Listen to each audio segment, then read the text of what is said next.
Nah,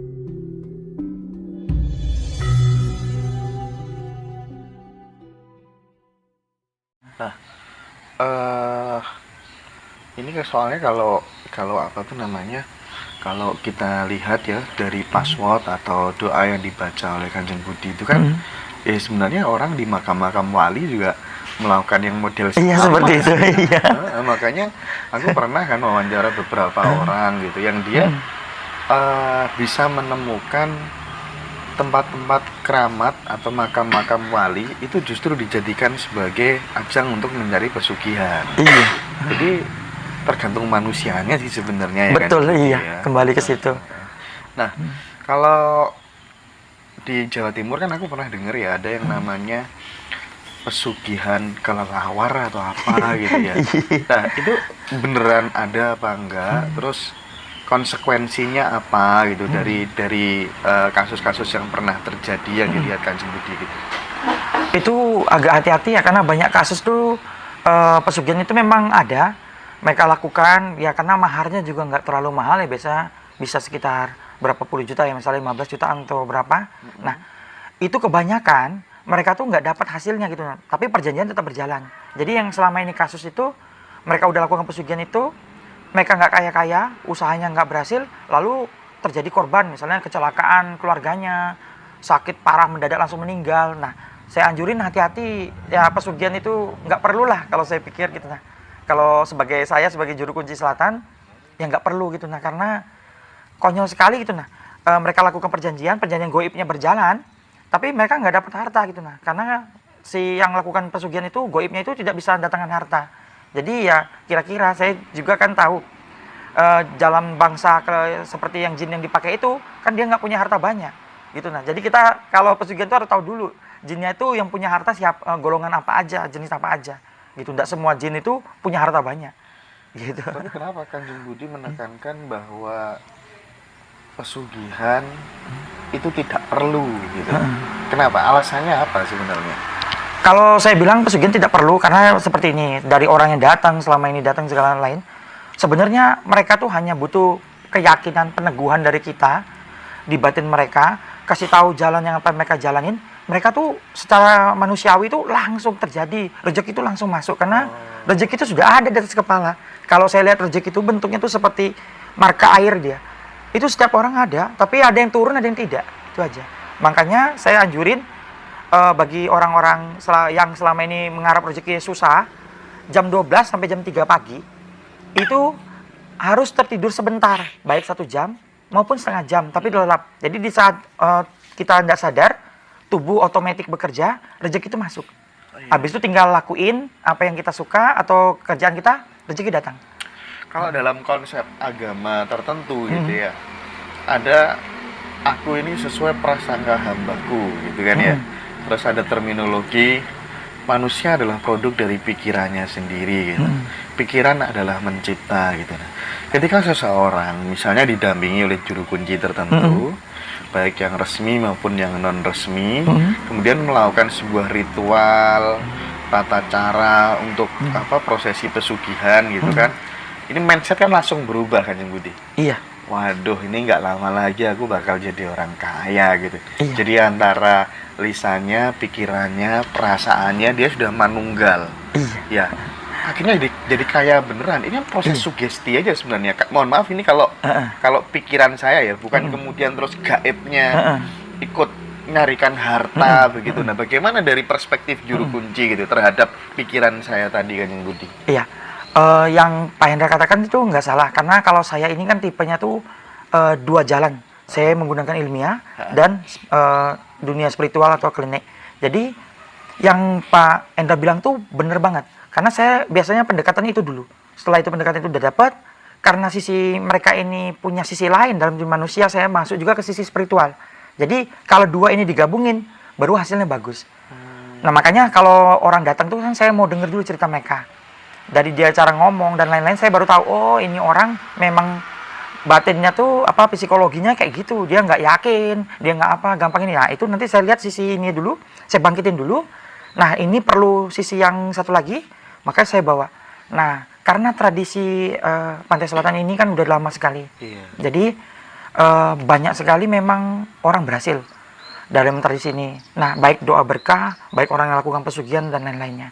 Jadi hal ini udah menjadi suatu cerita turun-temurun, membentuk suatu pola pikir baru dalam diri orang. Jadi dalam sisi ilmiah memang psikologi memang seperti itu. Tapi sisi batin ini kan manusia ini bertuhan, jadi sisi batin ini tetap juga harus begitu. Jadi saya gabungin dua itu.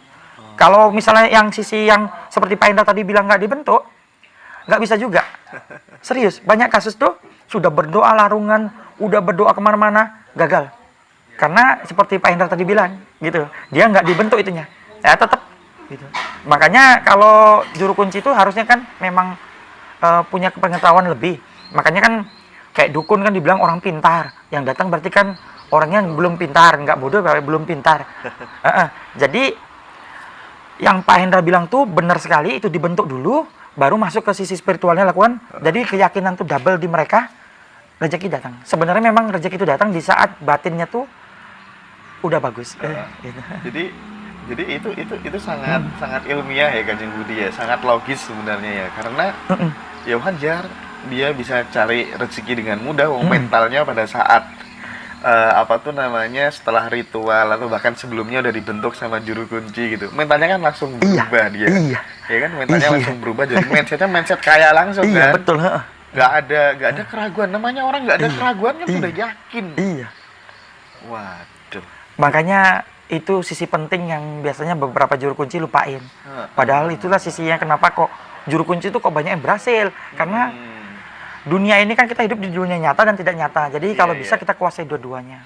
Itu makanya pentingnya kesadaran. Jadi saya kan ada referensi kampung pesugihan. Ada kampung tertentu yang memang masyarakatnya diyakini atau diasumsikan banyak yang mencari pesugihan ya, dari berbagai macam tempat-tempat yang dianggap keramat gitu ya. Nah, ini orang sering terjadi case gitu, misalnya jam 12 ke atas gitu, tiba-tiba dia nyapu di depan rumah sambil telanjang. Pokoknya ada lah ya ritual aneh-aneh sebagai syarat atau amalan-amalan tertentu. Itu kan syarat atau amalan yang dikasih juru kunci atau praktisi supranatural tertentu gitu, yang kemudian itu dia yakini ketika aku melakukan ini berulang-ulang terus hidupku akan berubah, sandang pangan akan gampang. Ya masuknya ke sugesti lagi, cara untuk mengubah pola pikir lagi kan. Wah, makanya ya udah nggak perlu ngambil pesugihan, ubah pikirannya aja kalau gitu kan. Makanya saya bilang pesugihan itu sebenarnya nggak perlu. Mending ngubah pikirannya aja. Cuma untuk keyakinannya ngubah pikiran kan sulit kalau nggak ada bantuan orang lain. Bener sih, butuh figur otoritas seperti Kanjeng Budi gitu. Ya udah, diarahkan ke situ aja Kanjeng Budi ya. Cuma kadang-kadang Pak Hendra, banyak beberapa dukun yang ada goib dalamnya punya tujuan. Jadi misalnya dia suka perempuan, jadi makanya ada yang harus tidur sama dia baru kaya dan lain-lain. Padahal sesungguhnya dia hanya membentuk itu tadi, dia ngambil rezeki orang itu tadi, nurunin rezeki orang tadi. Jadi goib itu ya enggak semuanya kaya. Jadi orang itu ada rezeki, cuma dia bantu aja nurunin rezeki yang orang tadi dengan membuka pola pikirnya. Iya. Seperti ada satu gunung, saya nggak sebutin gunung apa ya. Kita kalau ritual di sana, semangat tuh ritual, nanti kenal, nanti udah lihat cewek, nanti kenal, langsung ngajakin tidur bareng. Lalu nanti salah satu dari mereka kaya. Itu sampai banyak sekali orang datang ke sana. Jadi sugestinya masuk setelah saya tidur dengan orang iya ini. Betul. Oh gitu ya. Iya. Ya seperti ini, gitu semua. Ke Gunung Kawi juga seperti itu, kemana juga seperti itu. Jadi sugesti itu penting banget dalam semuanya. Nggak peduli meskipun sudah tidur dengan dukunnya, tapi kalau itu kemudian masuk menjadi sebuah program bawah sadar, ya pasti geser jadi ke realita sebenarnya. Iya, betul. Makanya kalau mau jadi kayak dukun hebat, mereka harus belajar hipnoterapi dan psikologi. Iya, itu penting sekali. Ini ada yang tanya Kanjeng Budi dari Mbak Kristanti. Setiap orang punya rezekinya sendiri-sendiri. Lalu bagaimana cara nurunin rezeki Kanjeng Budi? Gitu? Jumlah rezeki itu sama di tiap orang, jumlah rezeki sama. Yang sendiri-sendiri itu jalannya. Jadi tetap harus bekerja. Tapi kalau mau bekerja, bekerjalah dengan apa yang hatimu suka. Itu banyak kan orang berhasil. Tapi kalau kamu tidak suka, itu udah membentuk blocking dulu. Gitu. Tetap bekerja, Pak. Setuju, aku setuju. Jadi kalau bekerja pengen cepat berhasil, itu harus menemukan pekerjaan yang kamu benar-benar bisa menikmati di situ. Iya. Hasilnya juga bagus gitu ya, dan itu mudah dikerjakan. Pokoknya sesuai passion lah kan. Betul. Ya. Itu yang katanya rezeki itu beda-beda itu. Passionnya itu beda-beda. Temukan hobi dan jadikan hobi itu sebagai pekerjaan. Itu kan yang paling enak ya. Itu yang paling enak. Makanya banyak yang datang ke saya tuh, saya ngajak ngobrol dulu. Saya mau cari tahu apa yang dia suka, apa yang dia ini. Nanti saya lihat dari dia saat dia mengomongkan itu, apa yang terjadi dengan jalur meridiannya. Kalau meridiannya menyala, apa berjalan, berarti jalur itu yang harus dia tempuh. Nanti kalau saya untuk lihat tentang masa depan, biasanya itu udah masuk ke sisi spiritual. Memang kita lihat itu nanti halangannya di mana. Kita nggak ngomongin. Jadi kita kasih tahu aja, jalani usaha ini. Cuma nanti mendekati hari ini kita usah hati-hati, tapi kita nggak usah bentuk karena biar takdir jalannya nggak berubah. Begitu. Jadi rahasia yang tertentu masa depan tidak boleh diungkap semua supaya tidak berubah ke opsi lain dan supaya tidak dia menyepelekan jalan akhirnya gagal. Oh, berarti bisa geser gitu ya. Iya, opsinya dari Gusti itu kalau satu takdir diungkap semua total, itu muncul 1000 takdir baru. Nanti kami tidak akan bisa tebak sub yang mana yang masuknya. Masuk ke takdir itu yang mana. Jadi ngacak lagi jadinya. Jadi saya anjurin para dukun janganlah buka total karena kasihan. Nanti orang itu hidupnya berubah nanti. Gitu. Seperti misalnya datang orang ke sana. Tolong liatin dong, ada goib apa, saya ini keturunan siapa. Nah itu hati-hati banget, itu bagi para praktisi tolong hati-hati banget, kasihan. Karena begitu kita ngomongin, kamu nih dari terah raja ini. Itu membentuk takdir baru dalam hidup dia. Dia ada keyakinan, sugesti baru bahwa dia keturunan apa, berubah lagi jalan hidupnya nanti.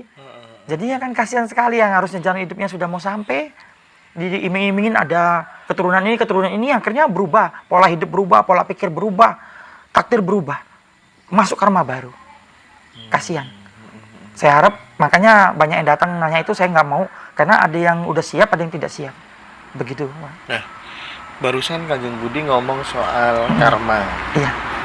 Di dalam ajaran Jawa itu sangat familiar ya tentang karma pala gitu. Sehingga harusnya kita sebagai orang Jawa ketika mau melakukan sesuatu harus benar-benar hati-hati gitu. Karena segala sesuatu ada akibatnya gitu. Nah, itu karma pala atau karma itu beneran nyata apa enggak gitu. Maksud saya gini Kanjeng Budi. Misal gitu ya, aktor terkenal, dia sudah punya istri yang mendampinginya dia from zero to hero gitu ya. Dia udah terkenal, bayarannya mahal, terus si aktor itu dia nikah lagi, istrinya dicampakan. Kan normalnya ini, normalnya kan itu sakit hati si istrinya gitu. Pasti. Tiba-tiba aktor itu sakit sangat parah. Oke, itu yang terkenal. Yang nggak terkenal, seorang wanita merebut suaminya orang, terus istri yang pertamanya ditinggal, nggak dinafkahi. Kan mesti disosotno kalau orang Jawa gitu. Akhirnya sampai wanitanya itu menderita hutang banyak dan meninggal dunia gitu. Nah, dari dua case ini, bagaimana catatan Kanjeng Budi? Ya, jadi karma itu memang nyata. Contohnya, kalau saya tanam pohon rambutan, pasti buah rambutan yang keluar. Cuma ada dua yang muncul dalam rambutan tadi, rambutannya manis atau rambutannya asam. Itulah karma baik atau karma jelek. Nah, jadi karma itu bukan cuma dari karma orang itu aja. Ada karma dari orang tuanya, ada karma dari leluhurnya. Kalau belum selesai turun ke anaknya. Nah, yang seperti tadi kasusnya seperti tadi udah nemenin dari awal, akhirnya ini ya akhirnya karma itu ngambilnya tidak bisa kita lari ke sini enggak, bisa kesehatan, bisa kecelakaan dan lain-lain. Tergantung porsi karmanya yang turun. Jadi karma perbuatan sendiri, kalau karma orang tua belum selesai, nurun juga karma. Kalau karma leluhur belum selesai, turun juga karma leluhur. Makanya ada orang yang kasihan terlahir langsung sial, gitu nah. Ada yang datang ke tempat saya itu, kok saya ini semua gagal, semua ini. Nah itu saya permisi. Cuma sulit untuk bersihin karma leluhur tuh tidak bisa datang satu kali. Dicek dulu mana yang nyantol lagi, dicek lagi mana yang nyantol lagi, karena tergantung Gusti dan tergantung dari batin orang itu. Baru sulit banget untuk bersihnya, tapi bisa gitu. Tapi makan waktu banyak. Nah, seperti itu. Ketika anak kecil terlahir langsung sial karena dia masih menuntaskan karma orang tuanya yang Iya. belum selesai. Iya. Itu menurut perspektifnya Kanjeng Budi, itu sebuah keadilan Tuhan atau ketidakadilan Tuhan? Kalau si anak. bagi si anak itu sebenarnya keadilan. Karena nanti dia di tengah-tengah itu pasti akan ketemu yang untuk jalan keluar. Maksudnya melalui orang lain atau melalui apa. Contohnya nggak usah jauh-jauh. Pak Hendra pernah nyangka nggak? Pak Hendra seperti ini karena karma leluhur. Oh gitu ya. Iya. Ada efek dari Iya. yang ditandur leluhur-leluhur Iya. kita. Yang kebaikan yang ditandur sama leluhur Pak Hendra, Bisa yang Pak Hendra dipanen tetik anak sekarang. cucunya. Iya. Makanya dalam beberapa peristiwa saya kan dulu hobinya ke makam-makam wali begitu kan Budi. Saya tanya, "Mbah dari mana?" "Oh, saya dari Purwokerto." "Oh, saya dari Ciamis." gitu ya. "Ngapain di sini?" "Aku nirakati putu-putu kule." Iya. gitu. Sampai bertahun-tahun keliling Wali Songo ya. Iya. Kan nggak tahu itu menghindari masalah, lari dari hutang atau memang benar-benar nirakati Iya. cucunya gitu. Tapi jawaban itu memberikan sebuah pesan bahwa kebaikan yang kita lakukan hari ini kelak bisa dipanen oleh anak turun Iya. kita. Nyata itu ya. Iya, nyata itu. Karena sifat dari Pak Hendra nanti, sifat semua memori apa itu kan ditinggal. Oke. Masuk ke darah keturunan berikutnya, ke DNA-nya itu. Itu nanti membentuk DNA itu pas terbuka. Makanya pas DNA itu terbuka, itu bisa karma baik, karma tidak baik tuh keluar. Oke.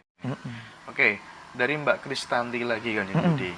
Lalu bagaimana dengan orang yang bekerja misalnya dagang Heeh, dan dagangannya laris, heeh. tapi keuangannya tidak berhenti? Maksudnya gimana ini? Dagangannya laris, tapi keuangannya itu maksudnya gini mungkin ya, selalu habis terus gitu mungkin ya. Gimana itu? Jadi dia proyeknya besar, tapi yang ya masuk rekening sedikit kayak case seperti itu kan banyak Iya. tuh. Gimana tuh? Itu ada banyak tuh namanya rezeki masuk, bocornya besar. Itu biasanya rezeki bocor ya. Iya, rezeki bocor. Jadi uang datang itu cuma numpang lewat gitu. Kebanyakan kayak gitu. Ya itu biasanya orang itu sendiri, dari diri orang itu sendiri. Jadi dia harus ngambil waktu tenang, tenangin diri. Nanti biar dia tahu bilang, aku nih kenapa? Nanti akan muncul nanti dari batin tuh, dia akan jadi tubuh manusia ini otomatis. Jadi kalau dia berhasil mencapai tenang, dia bilang, apa yang salah saya atau apa yang saya mesti lakuin. Nanti akan muncul seperti rekaman. Nah, itu biasanya dipengaruhi oleh orang itu sendiri. Itu kenapa? Rezeki udah datang itu. Ini poin utama tetap orangnya ya kan? Iya, tetap orangnya. Iya sih, relate banget ya karena aku dulu juga pernah ngalami hal seperti itu. Iya. Terus akhirnya aku sepakat dengan diriku sendiri. Oke, mulai bulan depan hal ini nggak boleh terjadi dalam hidupku. Itu aku ulang-ulang terus, aku repetisi terus gitu. Terus akhirnya aku ketemu solusi-solusi gitu. Oke, saldo minimal harus berapa Iya. gitu. Nah, jadi ketika kemudian udah mau sampai misal kayak kita mungkin nyamannya di 100 juta misalnya ya, atau 200 misalnya gitu. Ya udah, ketika sisa saldo 205 ini harus benar-benar berhemat, jangan sampai tembus di bawah 200 dan lain sebagainya gitu. Ini kan bisa disiasati sendiri gitu Bisa. ya. Jadi sekali lagi poinnya itu ada di orangnya. Jadi contohnya gini, Pak. Misalnya kita ada si Agus misalnya. Si Agus ini bekerja dapat gaji bulanan. Terus Iya. dia mau beli mobil, tidak tebeli. Akhirnya dia kredit, akhirnya dia kan harus ngangsur tiap bulan. Iya. Dan akhirnya terbeli mobil itu. Jadi orang tuh harus gitu, harus punya target, yang itu baru dia bisa. Kalau dia misalnya, harusnya sebenarnya kalau dia tabung baik-baik, dia terbeli mobil itu Iya, cash. iya. Nah, jadi manusia tuh kayak gitu, Iya. harus dibentuk bener. Iya Mbak Kinasih, itu masukan saya seperti itu karena saya ngalamin sendiri gitu. Jadi misalnya Mbak nyamannya di saldo 200 kan tetap tenang meskipun taruh kan tetap tenang gitu ya. Tapi kalau udah ke bawah biasanya ketika kita khawatir itu makin ada aja kebutuhan tidak terduga gitu. Makanya harus pinter-pinter ngatur lah ya. Ini Mas Kanjeng Budi ada yang Iya. tanya namanya Sulikan Arif. Oke. Bisa nggak jelasin karma itu apa gitu? Wah. Pengertiannya gimana Iya. karma tuh? Saya jelasin yang gampang dicerna aja ya, jadi nggak mengikut definisi. Jadi karma tuh apa yang kamu perbuat itu nanti kamu dapat. Jadi perbuatan yang kamu lakukan baik atau buruk itu nanti ada hasilnya, hasil baik atau buruk. Misalnya saya bantu orang, tiba-tiba nanti saya dapat rezeki dari orang lain Iya, saat saya iya. butuh. Misalnya saya taruh karma baik. Jadi sebenarnya kenapa di agama dibilang ayo sedekah dan lain-lain, itu sebenarnya numpulin karma baik tuh. Nanti untuk keturunan ke bawah. Iya, iya, iya, iya. Iya. Jadi seperti yang dilakukan Kanjeng Budi gitu, ketika ada orang minta tolong, ditolong gitu kan Iya. ya. Jadi konsep untuk menolong diri kita sendiri itu sebenarnya ya dengan cara menolong banyak orang. Iya, betul. Karena itu menabur karma baik gitu ya. Iya.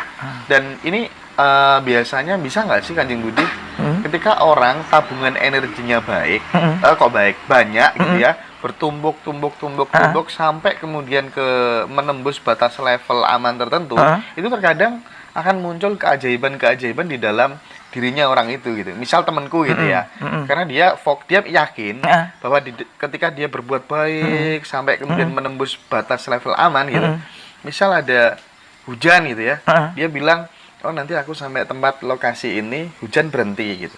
Dan itu selalu presisi begitu di dalam hidupnya. Bisa nggak sampai seperti itu? Kalau itu beda lagi. Itu orang itu mungkin sudah ada kekuatan dari leluhurnya atau kemampuan lain. Oke. Kalau perbuatan baik ini dia tidaklah mengganggu alam semesta. Itu kan mengganggu alam namanya. Keinginan egois itu namanya. Saya makanya kan bilang saya tidak pernah lagi mau nahan hujan dan lain-lain. Itu kan egois.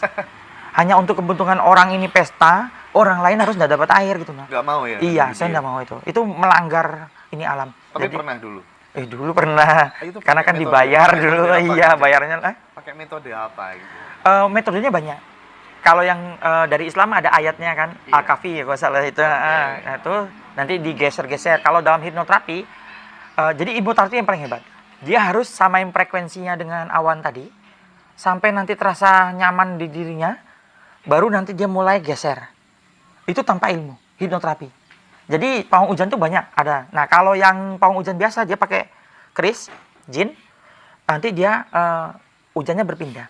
Lalu ada orang pakai mantra, hujannya berpindah. Kalau di kampung saya dia baca mantra, nanti dia gerakin pindah. Nah, kenapa orang kan banyak bertanya, kenapa kok bisa hujannya pindah? Kan itu dari Gusti Allah turunnya. Karena yang tugas nurunin hujan tuh ada petugasnya. Jadi Gusti udah supin semua alam ini, ada petugasnya. Jadi berbeda-beda aja. Dia kadang-kadang ada jin tertentu atau ada malaikat tertentu. Jadi dia bertugas nurunin hujan situ. Nah, ada juga kalau orang memiliki teknik Rogo Sukmo, dia akan masuk ke sono. Nanti dia ngomong, tolong bisa nggak hujan digeser. Jadi ada petugasnya. Setiap alam ini bukan, jadi orang lihat kan otomatis semua di alam ini. Tapi ada yang bekerja di situ. Kalau kita bisa lihat, gitu. Jadi tidak ada yang tidak bekerja. Makanya dunia kita ini penuh banget sama orang-orang goib-goib yang bekerja yang memang semua pekerjanya dari yang Gusti. Gusti Allah tuh punya sub-sub di bawahnya banyak. Gusti hanya duduk aja. Jadi semua sub. Tapi kalau manusia kan Gusti ada sendiri dalam diri manusia masing-masing. Nah, makanya kenapa hati-hati banget dalam mencipta. Kesalahan orang selama ini Pak Indra, dia mencipta. Karena ada roh yang manusia itu kan berasal dari Gusti. Jadi ada Gusti sendiri dalam diri mereka mencipta takdir mereka sendiri. Oh, manusia bisa menciptakan takdir hidupnya Misalnya, sendiri. Pak Indra bilang, wah ini saya harus ini nih, nyari ini nih, baru bisa mencapai 10 juta nih subscriber saya, atau 20 juta. Bapak ciptain sendiri loh takdir Bapak. Bapak harus sana sini berarti, itu 10 juta. Jadi itu orang nggak nyangka. Misalnya, saya gaji segini, nanti mau beli ini paling gini. Dia ciptain lagi takdirnya sendiri.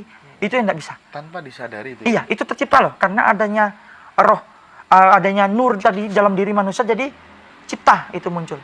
Berarti misal nih ya, misal sebelum tidur, Iya.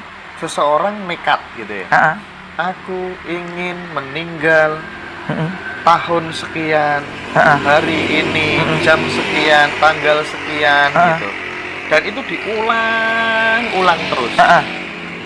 Mungkin nggak itu bener-bener bisa jadi kenyataan, atau mungkin geser sejam, 2 jam bisa jadi nggak? Bisa. Kalau itu diulang-ulang terus. Bisa. Saya jelasin ya. Sebenarnya ini rahasia ya. Iya. Ntar saya pikir dulu ya. boleh diumum atau enggak ya? Karena nanti orang dengar semua orang tahu ciri khas sebenarnya rezeki itu bagaimana. Iya, iya. Jadi gini, manusia tuh ada alam bawah sadar. Biasanya alam bawah sadar tuh bisa dibentuk masa depan kita besok di saat kita mau tidur. Jadi di saat kita ngantuk banget itu antara mau tidur dan nggak mau tidur, muncul karena perkataan apa yang akan dapatkan besok.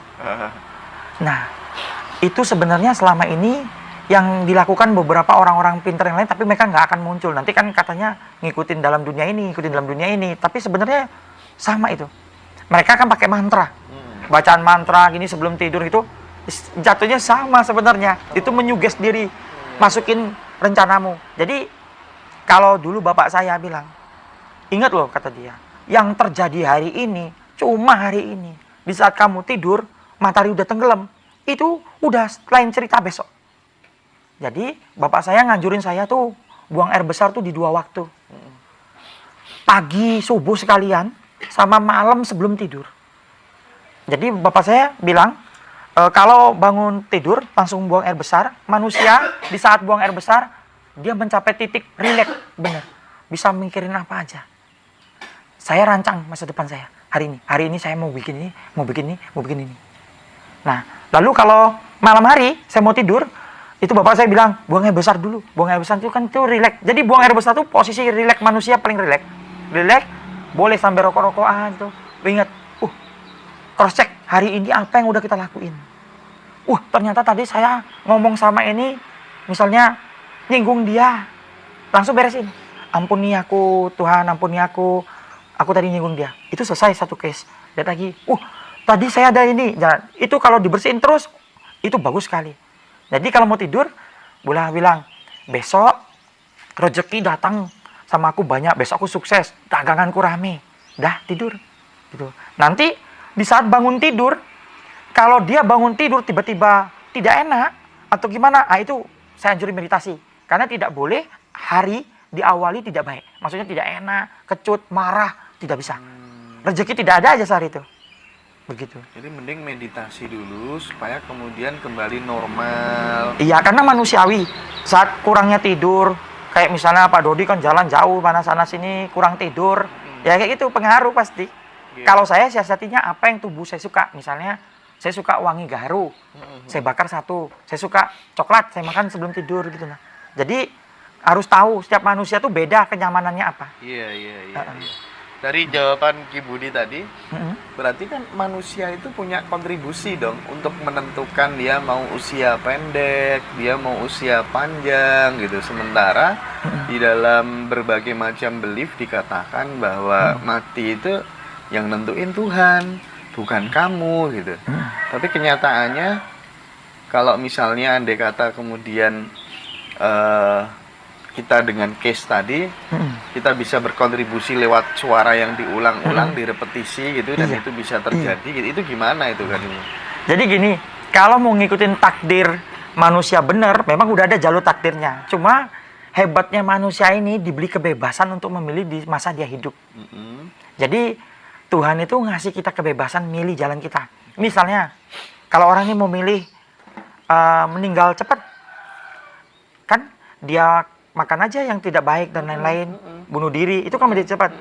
Atau dia lakukan hal-hal yang ingin umur panjang, seperti misalnya kalau kayak di Hong Kong kan, atau di Cina, atau di Jepang, kan mereka panjang umur semua.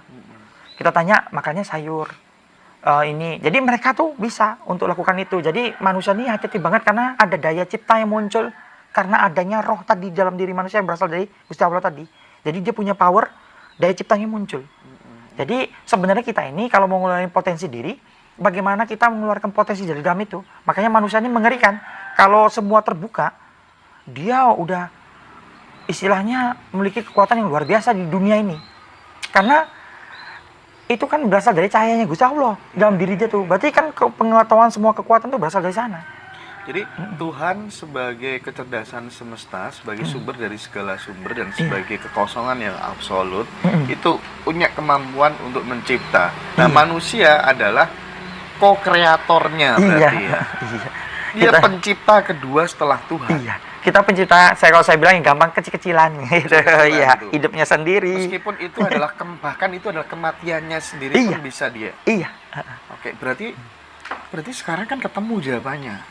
Gak perlu kamu cari pesugihan, gak perlu kamu ke dukun gitu. Iya. Cukup ketika kemudian mau tidur atau dalam kondisi yang sangat rileks Iya. gitu ya.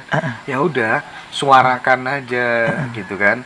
Apa yang ingin kamu capai? Yang penting kamu bener-bener selaras antara pikiran dan perasaan gitu kan.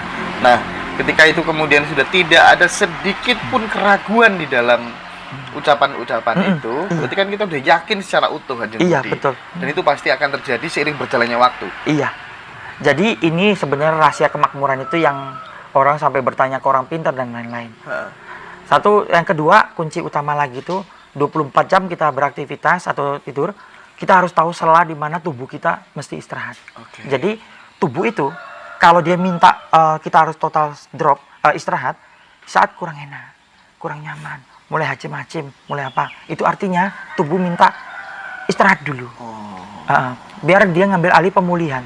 Kalau kita paksain terus minum obat, paksain lagi, akan menimbulkan kerusakan di dalam organ tertentu.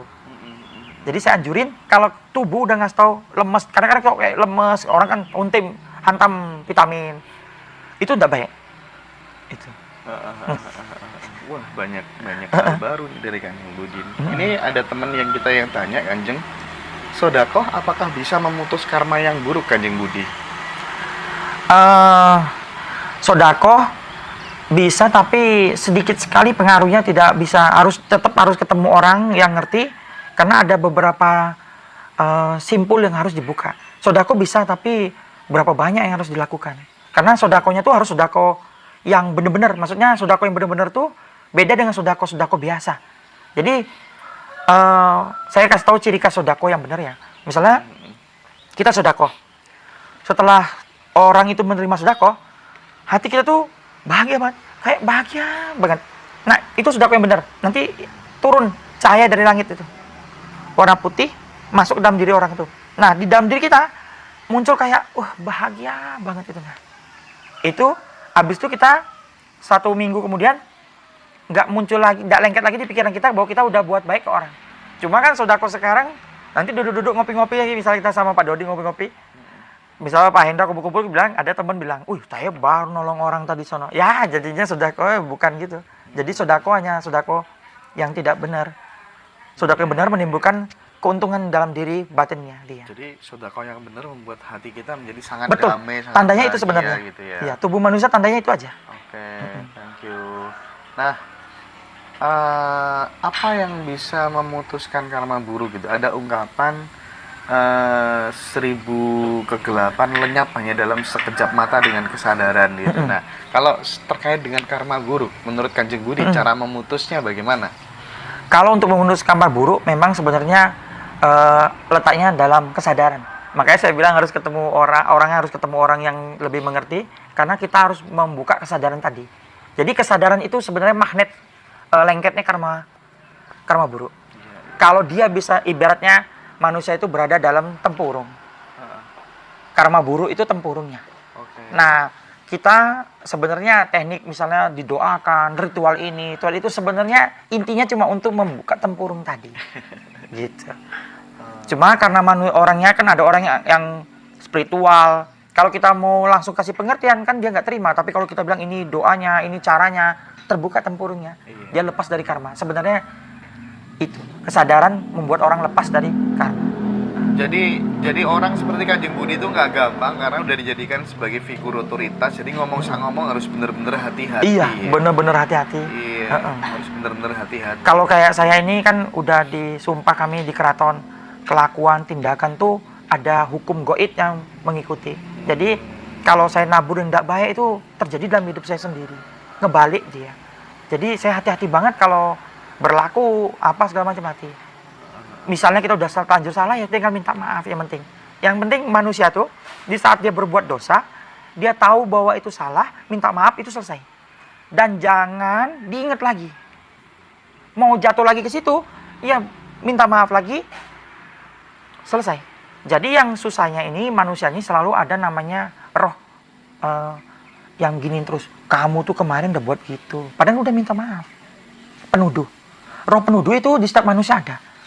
Jadi yang harusnya maaf dari Gusti Allah sudah, karena dia pikirin lagi, jadinya muncul lagi. Ingat baik-baik, penuduh itu harus hilang dalam hidup kita. Kalau penuduh ada terus, selamanya kamu tidak akan keluar dari dosa itu. Ya, menarik banget nih Kanjeng Budi. Selalu ada hal yang baru nih. Teman-teman jadi semangat semua, fan-nya jadi semakin banyak gitu ya. Thank you ya teman-teman semua yang hadir pagi ini. Kita menggali lebih dalam lagi tentang ini apa tuh namanya sosok unik dari Kanjeng Budi yang sekarang make nggak tahu tuh kalung apa namanya. Aku tadi mau Tensor. lupa terus tuh. Kalung apa sih Kanjeng Budi? Ini tensor, ini kalung hasil dari fisika kuantum, rumus fisika kuantum. Jadi tensoring namanya. Jadi dia frekuensi. Jadi Ilmiah. beliau itu di samping agak klinik juga ilmiah ya, dikombinasikan ya. Ya karena kan yang datang ke tempat saya itu ada profesor, ada doktor, guru besar. Jadi mereka semua dari latar belakang ilmiah. Jadi kalau mereka datang ya saya bicaranya ilmiah. Saya tidak bicara misalnya kayak ada dokter dari mana nanya tentang, kan ada kedokterannya ada baru nih, meridian. Di kedokteran kan mereka masih tabu meridian itu apa. Itu kan berhubungan dengan cakra energi. Jadi mereka datang, saya harus bicara seperti pola pikir mereka. Jadi saya biasanya kalau nyalam orang, habis itu suruh orang tuh ngomong, di situ saya nilai orang tuh, mereka nih sisi mana, logika atau perasaan. Baru saya bicara di sisi mereka. Jadi nggak pukul rata orang logika saya bicara perasaan, langsung nutup dia. Tapi kalau saya masuk ke logika dulu, baru saya dorong sedikit ke perasaan, buka dia. Seperti itu. Enaknya kalau perspektif luas itu kita bisa menempatkan diri gitu. Iya. Oh ini naker orang, itu bisa naker Betul. orang gitu ya. Iya. Oke, aku pakai pendekatan model begini. Iya. Gitu ya. Seperti Baik. itu. Cuman yang jadi masalah ketika orang mau sowan itu tidak koordinasi dulu, tidak janjian dulu, terus tiba-tiba datang gitu ya. Iya. Mungkin ya kasihan gitu Iya. kadang ya. Karena saya tuh Pak, kalau orang datang, dia udah ngomong keluarnya tuh, ya saya harus beresin sampai selesai Pak, sampai ininya. Jadi kan waktu tidak menjadi masalah gitu. Iya. Jadi orang yang datang lain-lain nunggu bagaimana. Baik, Sedangkan baik. itu waktu tuh penting sekali soalnya.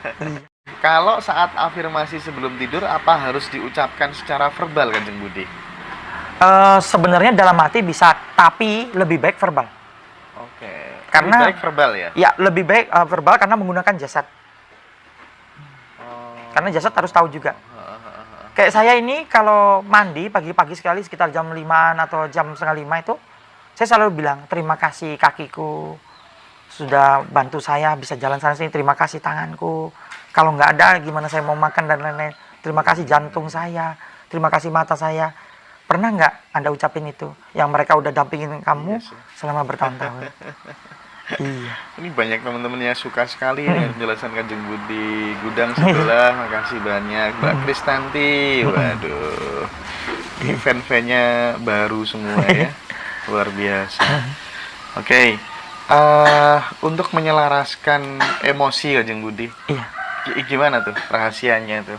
Supaya emosinya menjadi selaras gitu mungkin.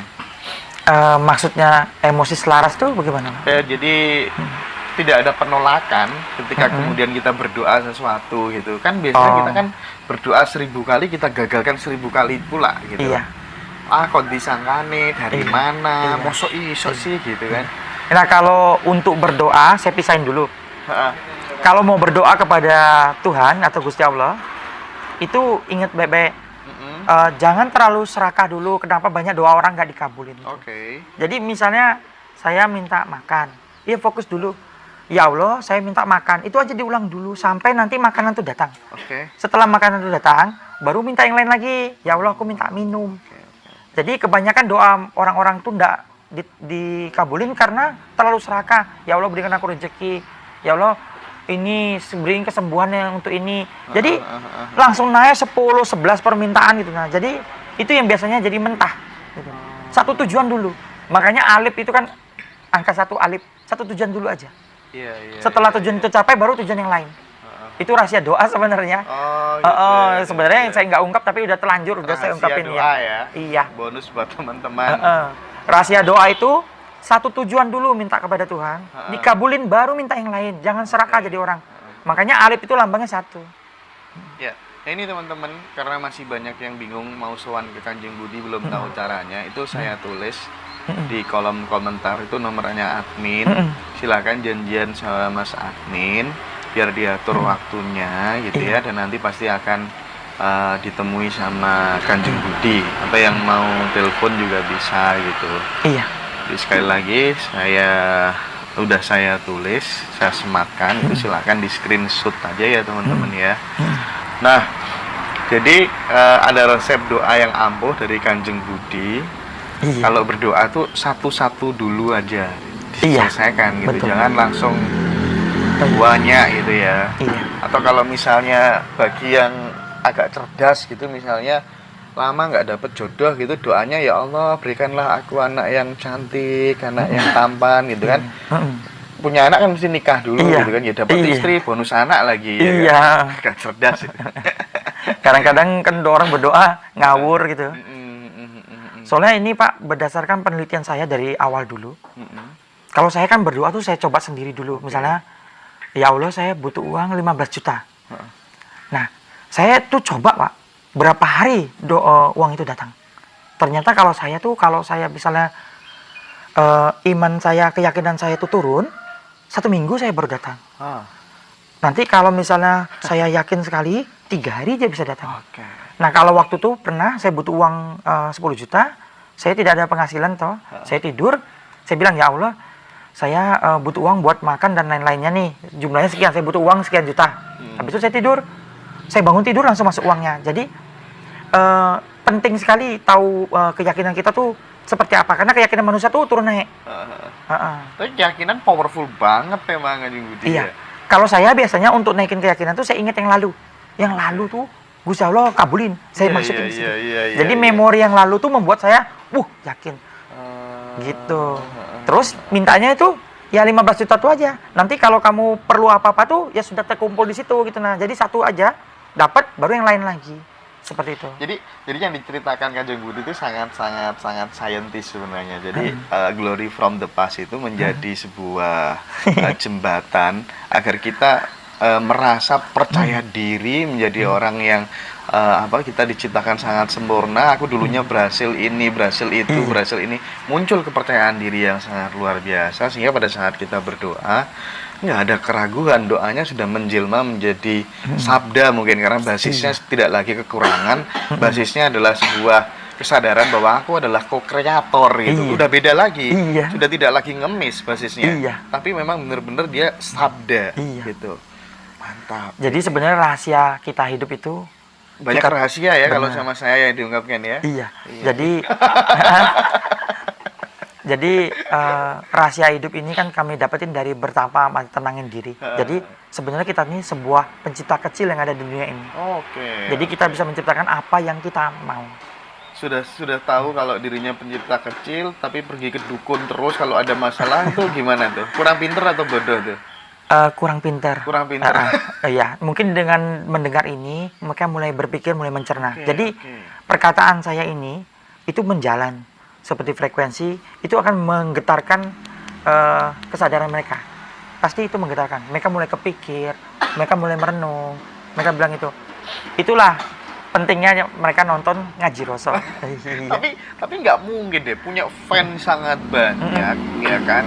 Terus kemudian omongannya enak didengar, masuk ke relung hati.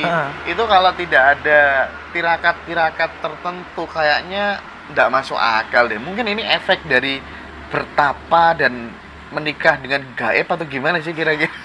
Sebenarnya minta sama gaib itu tidak terlalu mempengaruhi. Enggak. Tidak. Malah kalau orang nikah dengan gaib, dia tidak punya kekuatan dalam dirinya, dia bisa tergerus, maksudnya terikut mereka.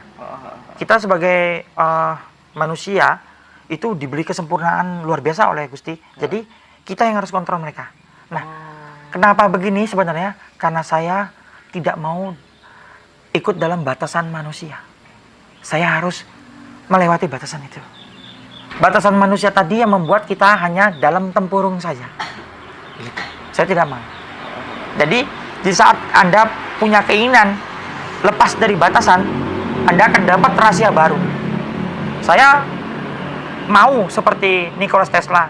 Dia bilang rahasia dunia ini sebenarnya hanya nyangkut tertutup di pikiran kita aja. Kalau kita bisa lepasin pikiran kita, semua tuh jadi arti. Begitu. Jadi saya pernah buktiin, saya bilang sama orang yang datang, tanaman ini sama kamu baca Al-Fatihah mana yang hidup? Orangnya baca Al-Fatihah, ternyata kan ada namanya kinelogi, kinestetik tubuh manusia, itu mengikuti.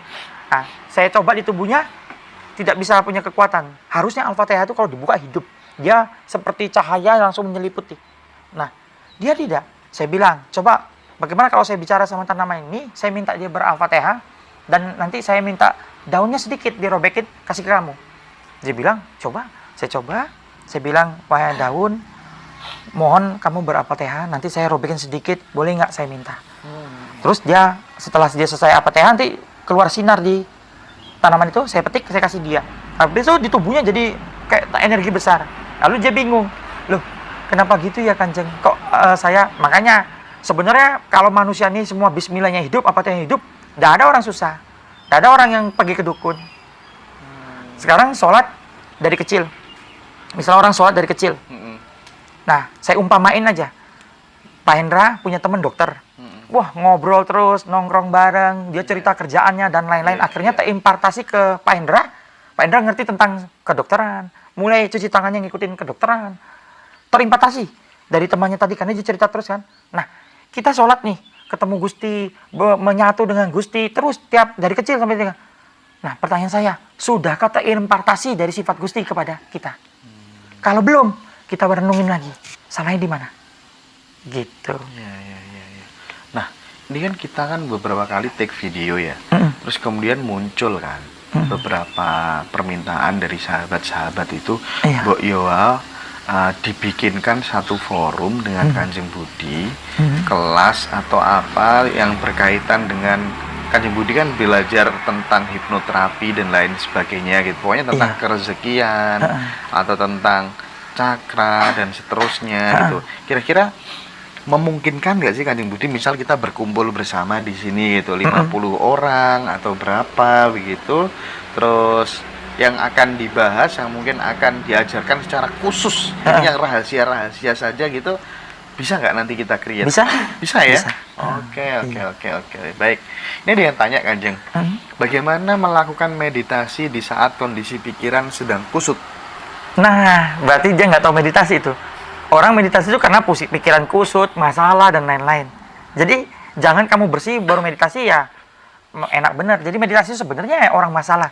Jadi, nanti yang penting tenangin diri aja, tulang belakang mesti lurus. Karena tulang belakang itu jalur energi lewat. Tulang belakang lurus, senyamannya mau kaki diangkat, dilipat atau enggak. Mau di mana, di kantor tuh apa. Yang penting tenangin, napas seperti biasa aja. Ini kan pikiran lagi ruwet nih. Tutup mata, dengerin yang apa yang ada kamu denger, rasain apa yang kamu rasain. Nah, pikiran yang ruwet tuh datang terus, misalnya utang dan lain-lain tuh, biarin aja. Jangan diikutin iya, apa dalam batin tuh diiyain. Jadi, misalnya datang nih, wah ini utang nih gimana nih, diiyain. Jangan, ditonton aja.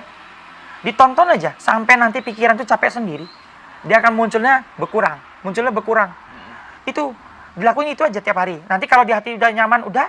Habis itu minum air putih. Besok lagi diulang. Kapan lagi diulang?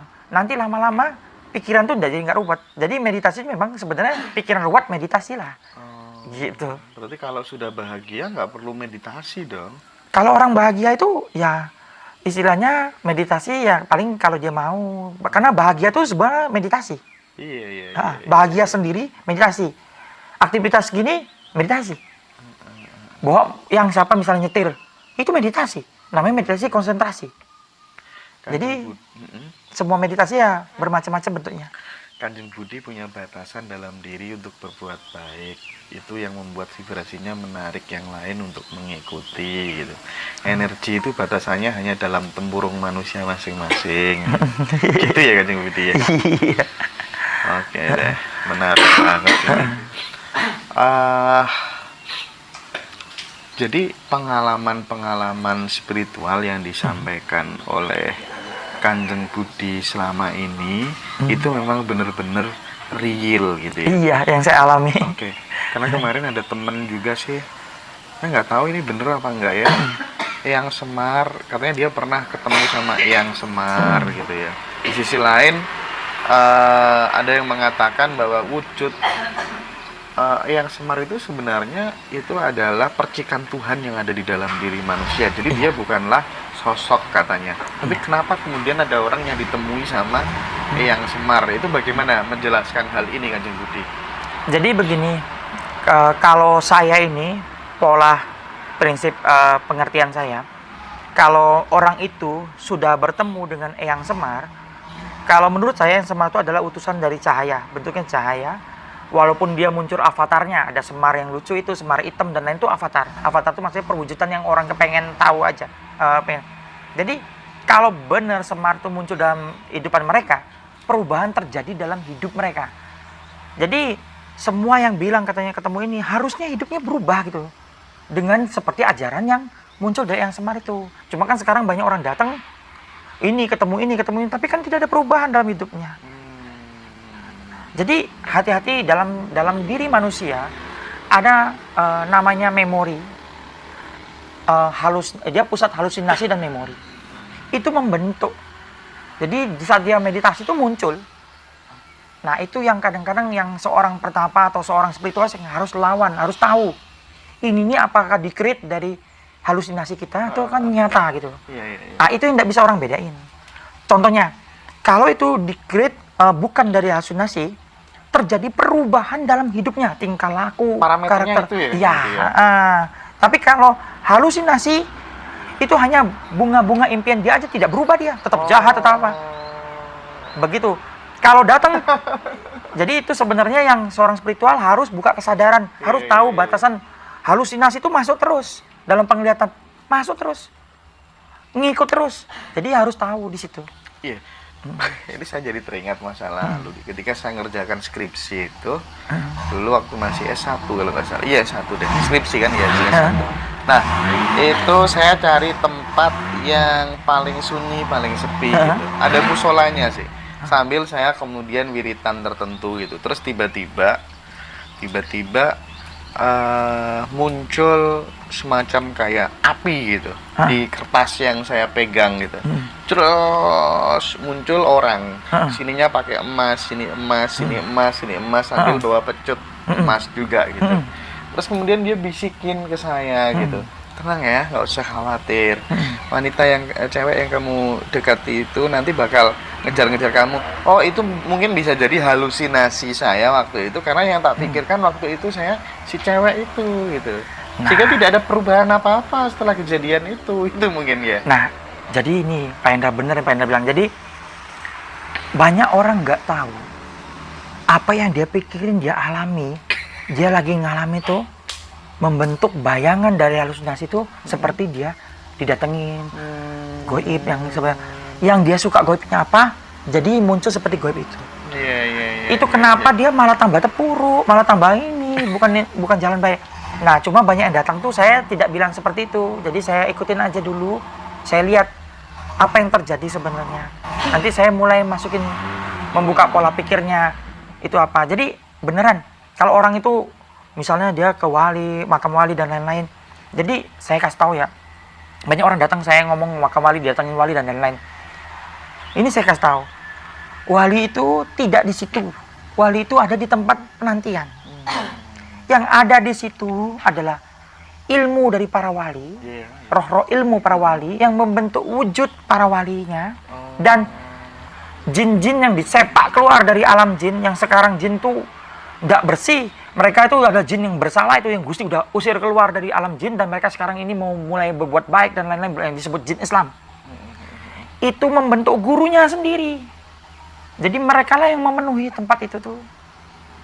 Kalau nanti kita berdoa muncul, dipilah dengan baik, direnungkan dengan baik, minta Gusti Allah tunjukin benar atau tidak gitu loh. Makanya ada yang ketemu di situ akhirnya malah dibawa ke arah yang nggak baik gitu loh. Seperti itu. Tapi dalam Islam juga diajarkan bagaimana cara memanggil arwah wali untuk datang. Tapi hanya bisa turun untuk membuat siar agama, bukan untuk urusan harta, urusan dan lain-lain. Misalnya sekarang lagi rame nih, orang banyak ngambil harta dari pantai selatan. Tapi semua munculnya Kuningan. Itu mereka ambil beneran loh, muncul Kuningan. Sampai sekarang. Sih. Banyak kejadian gitu, selalu harta itu Kuningan. Ada yang udah ditumpuk di rumah semua munculnya Kuningan. Ya nggak begitu caranya. Kamu pasti jadi Kuningan kamu ambil, nggak akan. Tapi kan Kuningan tetap masih bisa dijual. Iya. Iya. Itu ngambilnya menyelam atau gimana kan? Enggak, mereka pakai ritual tertentu narik harta itu. Oh, emang bisa? Iya, jadi Kuningan. Nggak akan bisa berubah jadi emas itu. Karena harta gaib tadi, dia akan masuk ke dalam dunia nyata ini, dia melalui jalan lain, bukan jalan seperti itu. Gitu. Banyak kok. Jadi sekarang rame-rame narik harta karun di pantai selatan, tapi dapatnya Kuningan. Iya. Jadi sekarang ini kan katanya ada pergerakan Nusantara. Iya. Saya tuh bukannya tidak setuju pergerakan Nusantara, saya setuju.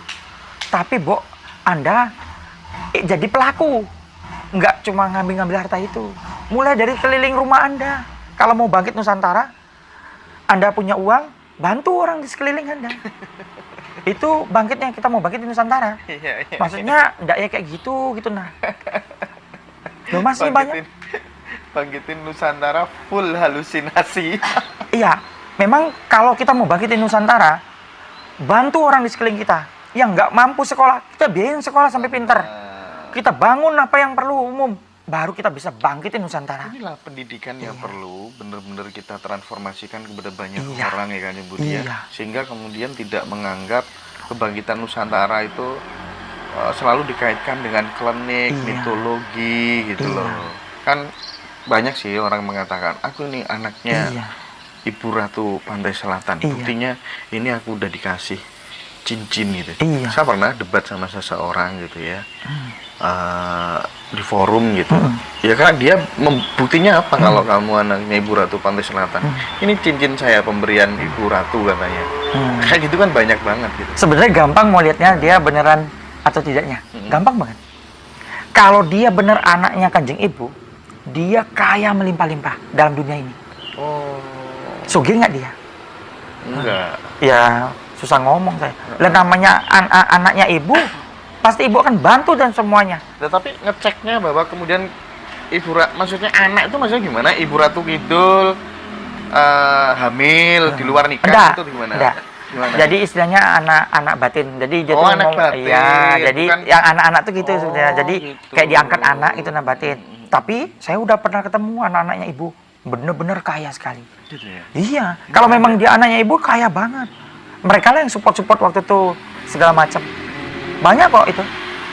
Nah, kalau orang dia ngomong anak tapi dia tidak punya kekayaan ya bagaimana? Berarti dalam pola pikirnya harus dia buka. Iya. Begitu. Tapi ada loh anak-anak ibu memang benar kaya-kaya sekali. Mereka nyupport semua segala macam. Pernah ketemu kan? Ya, saya pernah dapat dari mereka. Baik apa kendaraan dan lain-lain. Oh, gitu? Iya. Oh, mantap ya. Kanjeng Budi pengalamannya luar biasa. Iya, jadi sebenarnya yang ngomong anak itu ya real, nyata dilihat. Misalnya orang itu katanya diikuti oleh misalnya para wali inilah gitu. Ya saya pikir bagaimana konyol bener, kasihan para wali nemenin dia kemana-mana gitu nah. Nggak ada kerjaan lain gitu Iya. maksudnya. Jadi itu biasanya tuh jin dari yang belajar sama wali atau roh ilmu.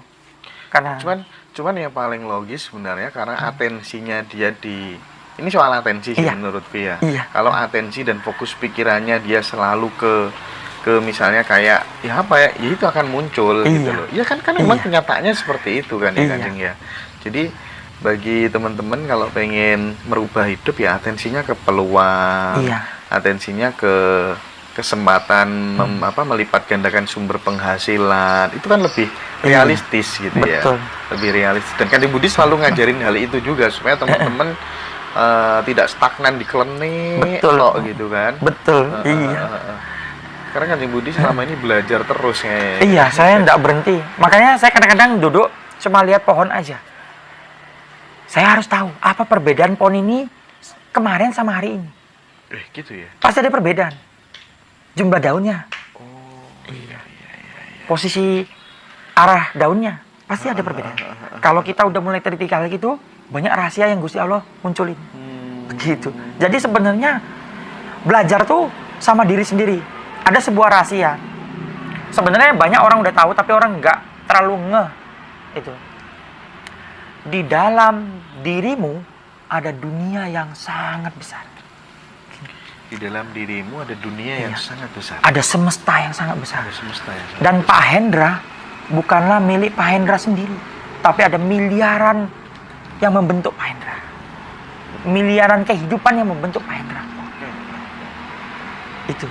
Dan itu bisa jadi unsur-unsurnya termasuk orang-orang yang sudah hidup di zaman dulu, tidak tahu agamanya apa, bisa jadi ya? Iya. Jadi Pak Hendra harus baik-baik dalam langkah hidup ini karena semua leluhurnya masa lalu tuh menjadi satu dengan Pak Hendra. Oke. Karena mereka juga kan menjaga jalur mereka sampai dengan zaman akhir nanti. Begitu. Sebenarnya tujuan kita ini sebenarnya semua tuh harusnya moksa. Tapi kan kita untuk mencapai moksa tuh belum ada lagi sampai sekarang. Nah, ayo Pak Dodi, kalau terkait ini Kanjeng, terkait itu pertanyaan terakhir dari saya. Iya. Hubungan nama, tanggal lahir dengan nasib menurut Kanjeng Budi bagaimana Mas gitu?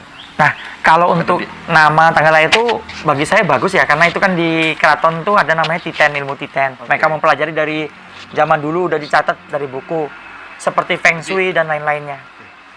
Jadi itu termasuk bagus karena ada dari penelitian nenek moyang zaman dulu.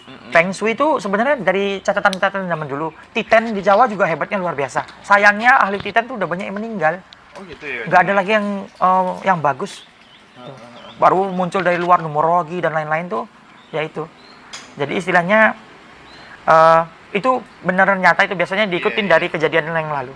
Iya, minum dulu Kanjeng Iya, Budi. saya minum dulu. Teman-teman yang live sebentar lagi mati otomatis ya.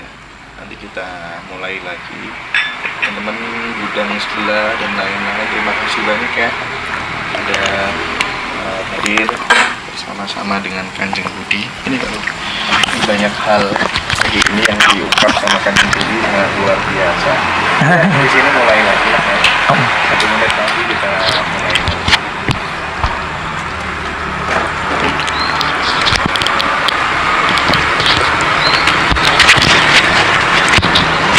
Habis ini langsung mulai lagi Kak. Habis ini ya. Bentar, ini 10 detik lagi mati. Pak Dodi, kalau di Bali yang udah boleh kuncit itu yang resi. Berarti ini dari kalau kuncit ke atas itu yang lebih tinggi lagi pangkatnya. Iya. Derajatnya. Ini nanti taruh ke depan lagi nih. Depan jadinya kayak itu. Depan, kayak kuncung.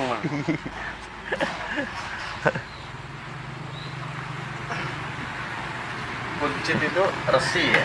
Banyak dulu orang kan berani nguncit tuh kalau dia sudah mencapai titik tertentu. Oh gitu.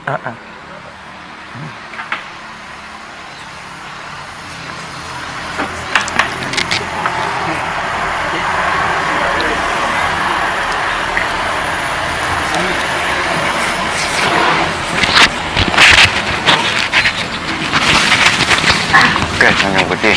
Iya Pak. Mau lagi ya. Iya. Salah lanjut ini. Oke. Ini kan banyak yang datang. Iya. Banyak yang tanya juga nih. Pengen tahu leluhurnya itu siapa gitu. Dari Raja Brawijaya atau dari Sunan siapa gitu. Terus apa sih dampak positifnya orang itu kalau sudah tahu leluhurnya siapa gitu. Terus apa juga ada efeknya negatifnya gitu. Jadi begini Pak, sebenarnya leluhur itu kan urutannya dari kakek kita, buyut kita, naik terus sampai ke tingkatan ke-13. Itu yang disebut leluhur kita. Iya. Jadi kadang-kadang orang bilang dari ini, dari itu. Jadi gini, leluhur itu kalau bangkit dalam diri orang, orang itu memiliki kemampuan yang seperti leluhurnya punya. Jadi baik sifatnya, kelakuannya, tindakannya tuh mengikuti leluhurnya. Kalau leluhurnya bagus, ya ngikutinnya bagus. Kalau leluhurnya tidak bagus, ya tidak bagus. Jadi, tetapi negatifnya, kalau misalnya terbangkitnya tanpa ada kekuatan yang seimbang dalam dirinya, itu menimbulkan cobaan dalam hidupnya. Jadi hidupnya agak berat, ada masalah dan lain-lain. Supaya dia menyadari tentang leluhurnya. Jadi sebenarnya kejadian itu terjadi supaya dia balik nyadar, nanti leluhurnya bisa lakukan. Buat penggemblengan. Iya. Nah, kenapa kalau orang datang ke tempat saya tuh bilang bangkitin dunia leluhur tuh Iya. saya tidak mau serta-merta pilih-pilih, karena kalau mereka belum punya penyeimbang kekuatan dalam dirinya, maksudnya kekuatan inti manusia tuh cahaya. Kalau cahaya tuh atau cakra tuh tidak dibangkitin, dia tidak ada penyeimbang itu, ya nanti kasihan, dia akan mengalami masalah hidup yang harusnya enggak jadi muncul gitu. Makanya saya pilah-pilah, nggak selalu itu. Jadi basicnya harus ada dulu, biar dia tidak lewati itu. Nanti sifat leluhur muncul satu persatu, DNA leluhur, pengetahuan leluhur muncul satu persatu. Jadi leluhurnya tuh ya biasanya kakeknya buyutnya naik lagi ke atas lagi gitu. Nah, cuma kalau mereka bilang nanti leluhurnya dari misalnya Raja Brawijaya, ya lihat aja kalau silsilahnya masuk nggak ke situ. Kalau nggak itu terlalu maksain gitu. Karena kan kalau kita misalnya orang misalnya pergi ke dukun, kan dukun suka banget nambah embel-embel. Kamu nih keturunan dari ini, kerajaan ini. Iya, betul. Kan biar bayarannya gede gitu. Oh, Nah. gitu ya. Kan intinya kan bukannya saya jelekin dukun ya. Mereka kan kerja, nggak salah gitu. Maksudnya Iya. jamai jasa, Iya. kepintaran mereka. Cuma ya gitu. Dia embel-embel gitu orang kan tambah senang tuh, jadinya bagus. Tapi kalau benar itu nyata harusnya terimpartasi dalam kehidupan orang itu. Kalau enggak berlawanan sama sifatnya Brawijaya ya bukan gitu. Karena leluhur itu sifatnya nurun ke bawahnya. Seperti itu. Ini ada yang nanya ini di TikTok. Bagaimana caranya agar bisa mengetahui tugas kita di dunia ini? Buat apa kita ini dilakukan? Nah, kalau itu namanya pencarian sejati diri. Pencarian jati diri. Iya, jadi ya, biasanya tuh sejati diri kita tuh muncul di saat umur 40. Baru kehidupan itu dimulai umur 40 itu. Jadi, kalau kehidupan di bawah umur 40 itu masih try and error gitu. Jadi, dalam masa kehidupan tuh try and error tuh di bawah 40. Setelah 40 tuh udah mantep. Semua udah matang. Nah, jadi saya kasih tahu sebuah caranya.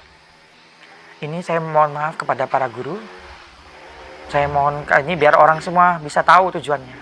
Jadi gampang sebenarnya. Kalau orang sudah belum umur 40 lebih gampang, nanti munculnya di umur 40. Tapi kalau orang sudah 40 ke atas butuh waktu. Dia butuh pengorbanan, maksudnya raku, puasa dan lain-lain. Tapi kalau yang sebelum 40 nggak apa-apa. Cara tergampangnya yang gampang sekali itu dia beli kaca besar. Kaca besar yang bisa masuk duduk, kalau dia duduk bisa kelihatan. Kelihatan semua. Lalu dibakar lilin di depannya. Dilakukan di malam hari. Dia lihat di kaca itu. Lalu bilang, "Ya Tuhan, siapakah aku?" Nanti dia lihat di kaca itu, nanti akan muncul berganti-ganti, serem apa berganti-ganti. Nanti itu kalau misalnya malam ini belum bisa, dia malam besoknya lagi. Kalau belum bisa misalnya, nah sampai nanti muncul cahaya warna putih membentuk wujud di sana dan muncul film dalam pikiran kita. Itu biasa warna putih memang cahaya. Muncul dulu cahaya putih, terus muncul film di pikiran kita bahwa kita nanti tiba-tiba langsung masuk dalam kehidupan itu, kita ikut dalam alur cerita itu. Nah itu anda akan tahu siapa anda dan tujuan anda lahir. Seperti itu. Mirroring berarti. Iya betul. Berkaca ya. Berkaca. Sebenarnya kita nih, kenapa saya banyakin kaca di tempat saya? Penting banget kalau kita mau hidup ke depan lebih baik, berkaca. Oke. Iya. Ada memang teknik mirroring itu. Iya. Sebenarnya ya bagus juga ya. Iya. Ini bagaimana dengan Paslat Ki Budi? Kehidupan masa lampaunya ini ada yang tanya ini. Iya. Paslatnya Ki Budi mungkin bisa diceritakan gitu. Kalau pas live saya tidak akan ceritakan ya, karena tidak iya. mau cerita ya. Karena pas live itu ada keuntungan, ada kerugian. Ada negatifnya ya. Kalau pas live-nya itu bagus, hidupnya ke depannya bagus. Tapi kalau pas live-nya jelek, nanti dia akan ikut dalam sebuah karma baru dalam kehidupannya yang jelek. Makanya saya kalau orang nanya pas live, saya tidak mau bicarain. Oke, ini lanjutan dari mirroring tadi itu manfaatnya apa nih? Pertanyaan selanjutnya ini. Mirroring itu pertama bisa menemukan sejati diri. Yang kedua, orang itu bisa membina diri. Jadi dia tahu sebenarnya apa yang dia salah, apa yang dia lakukan, itu biasanya dipengaruhi oleh mirroring. Terus orang itu jadi lebih baik. Itu dilakukan setiap hari. Iya. Nah, Untuk jam-jam tertentu lebih baik di saat santai. di saat santai, Santai. tidak harus malam. Pak. Seperti meditasi lah di saat santai. Begitu. Perlu bakar apa, dupa, menyan, wangi-wangian. Itu tergantung nyamannya. Kalau saya, kenapa pernah saya jalan ke mall, ada anggota DPRD bilang, Pak Biksu katanya. Loh, kok ke mall katanya? Saya bilang saya mau nyari counter Zara. Kalau saya tuh sukanya parfum Zara yang hitam tuh saya semprotin di badan saya meditasinya. Bagi saya itu paling nyaman. Karena kan kalau yang misalnya Bapak nyamannya misalnya merokok ya merokok. Pokoknya senyamannya tubuh gitu. Oke. Kanjeng Budi mau tanya, Iya. bagaimana caranya agar bisa segera membayar utang? Membayar utang. Iya. Ya jadi gini. Utang piutang itu menimbulkan sebuah lingkaran karma. Lingkaran kutuk yang menimbulkan gali lubang, tutup lubang. Itu umum. Dari zaman dulu lingkaran utang itu sangat susah keluar. Kalaupun orang itu sudah melakukan pembayaran utangnya, tapi kalau dia tidak dibersihkan, dia tetap masuk dalam lingkaran itu. Nanti suatu saat dia akan mengutang lagi. Jadi utang itu menimbulkan kutuk yang berbahaya untuk hancur ke depannya. Jadi gali lubang tutup lubang akhirnya hancur. Nah, kalau mau lepas dari lingkaran utang, pertama mulai berpikirnya tuh positif. Harus keluar dari lingkaran yang sekarang ini. Jadi mulai yakin bahwa bisa cari uang, bahwa rezeki itu bisa datang. Yang kedua, mandi garam. Mandi garam. Setelah itu Garam bebas, mau kasar, mau halus. garam krosok yang laut. Oh, yang krosok. Iya, mandi garam. Setelah itu kalau dia dalam agama ngambil sholat 2 rakaat, minta sama Gusti membuka semua jalan. Nah, biasanya 3 hal ini dilakukan. Biasanya ada jalan keluar dari sisi pekerjaan lain atau sisi rezeki yang dari orang untuk membayar utang itu. Karena utang itu menimbulkan sebuah ikatan, kutuk. Seperti itu. Oke. Ini saya lanjut balik ke mirroring tadi. Itu manfaatnya untuk rezeki sama atau membuka aura itu ada nggak? Ada, tapi kalau untuk aura itu kan sebenarnya aura itu pancaran energi dari tubuh orang yang keluar dan dipengaruhi oleh emosi. Itu aura. Jadi aura itu dipengaruhi emosi. Berarti berubah-berubah berarti. Bisa berubah. Makanya sulit aura tuh kalau kita bilang auranya bisa tiba-tiba gini, berubah dia gini, ngikutin dari hati perasaan. Nah, mirroring itu memang sangat penting untuk diri.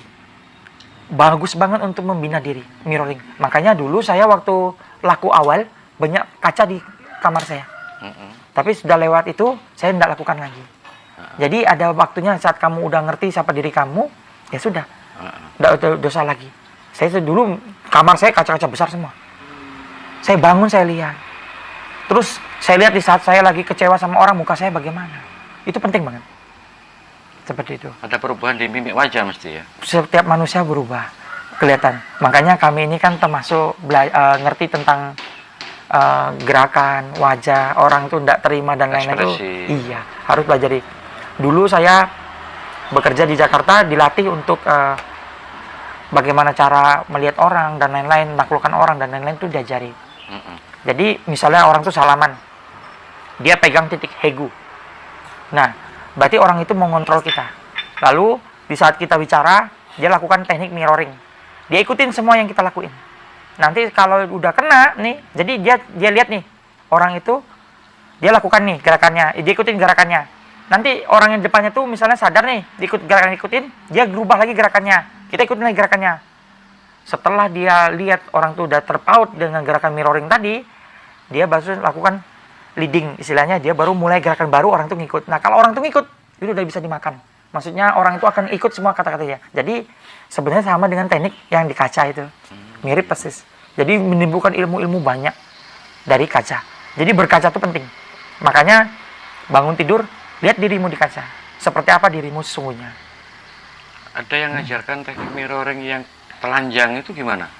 Apa harus telanjang atau pakai baju atau gimana? Ada, itu penambahan aja. Pengembangan. Pengembangan. Iya. Yang penting intinya.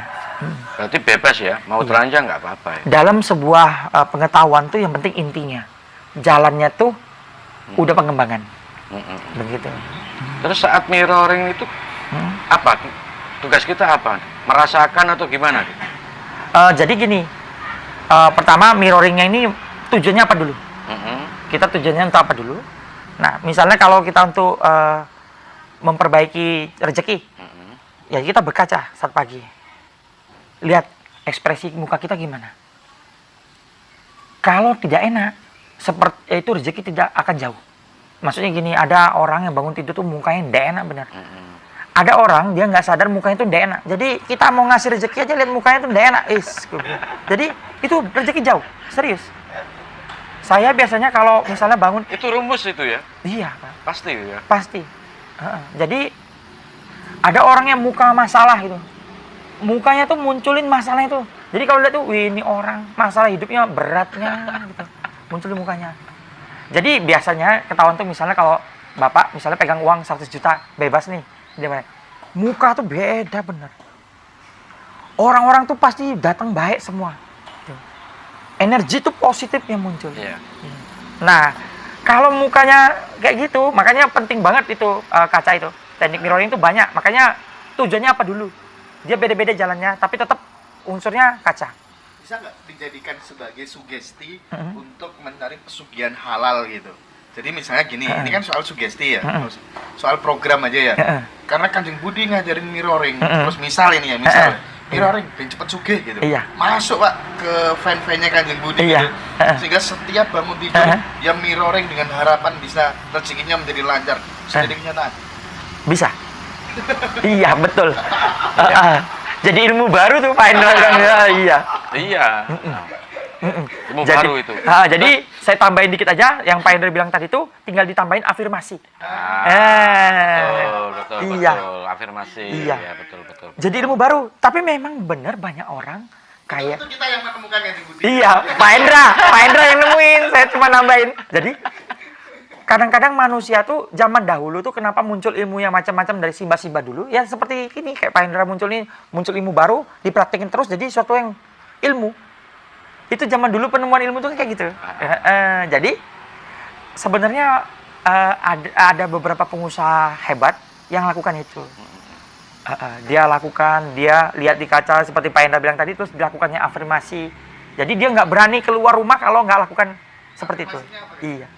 Afirmasinya tuh yang paling enak, yang sederhana, mudah. senyamannya. Misalnya saya properti nih. Hari ini aku dapat rezeki banyak, penjualan semuaku habis gitu. Hari ini aku sukses. Aku berhasil. Jadi lihat di kaca tuh nanti langsung mempengaruhi ke diri dia.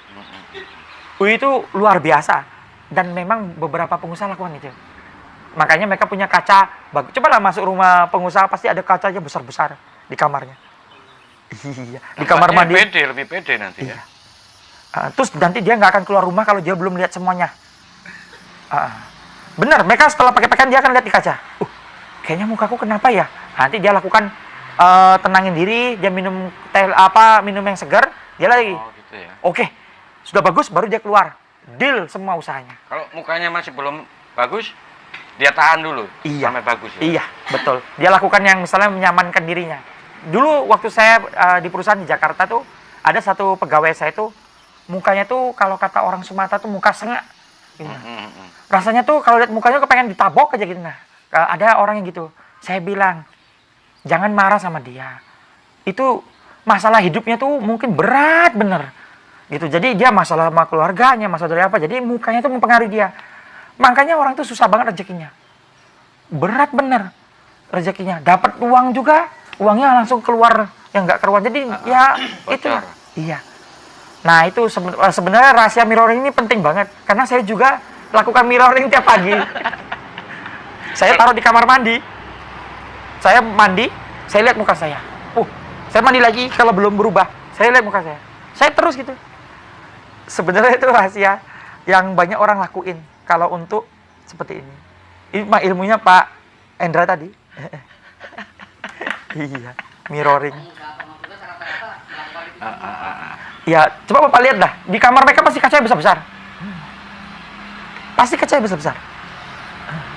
Itu sebanyak mungkin ya, ditaruh di mana aja ya. Iya. Makanya Bahkan kalau misalnya ibu-ibu taruh di dapur juga enggak apa-apa ya. enggak masalah.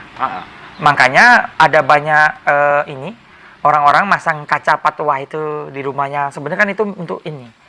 Dia bisa juga nolak yang nggak baik, bisa naikin energi negatif jadi positif gitu. Banyak fungsinya. Itu Miro. Ya nantilah kalau misalnya Pak Hendra sama Pak Dodi ngaji Roso ngadain kita kumpul-kumpul, nanti kita banyak bahas-bahas di sana apa yang gitu. Nanti saya luangin waktu. Iya, kita nanti Iya. mau bikin acara nanti, entah itu sarasnya, entah apa nanti ya. Iya. Oke, Kanjeng Budi, saya lanjut ini pertanyaan mengenai Laut Selatan. Iya. Di Laut Selatan kan ada kerajaan ya. Iya. Ini pertanyaan gini, apa di sana juga itu ada pembangunan kayak infrastruktur, bikin baru, bikin apa gitu? Ya munculnya kerajaan baru banyak. Jadi kerajaannya di sana tuh banyak. Induknya tuh di keratonnya Ibu Ratu. Tapi kerajaan lain banyak. Muncul lagi. Maksudnya mau bikin renovasi, bikin tambahan, apa gitu, pembangunan apa gitu. Kalau yang di keraton Ibu, memang kalau yang dibutuhkan tuh muncul sendiri biasanya, terbentuk sendiri. Tidak ada kayak tukang bangunan gitu, enggak. Oh, Terbentuk sendiri. gitu ya. Iya. Kalau di keraton Ibu. Kalau di keraton lain saya kurang tahu. Kan ada cerita itu orang itu yang katanya masuk ke dimensi gaib. Seorang tukang bangunan katanya itu disuruh bikin apa bangunan gitu. Iya. Itu karena Tetap dia nanti dibayar iya. pakai uang. Iya. Itu karena ini Pak, dia tuh kan masuk ke sana karena latar belakangnya bangunan dan lain-lain, jadi dia lihatnya seperti itu, tukang bangunan dan lain-lain.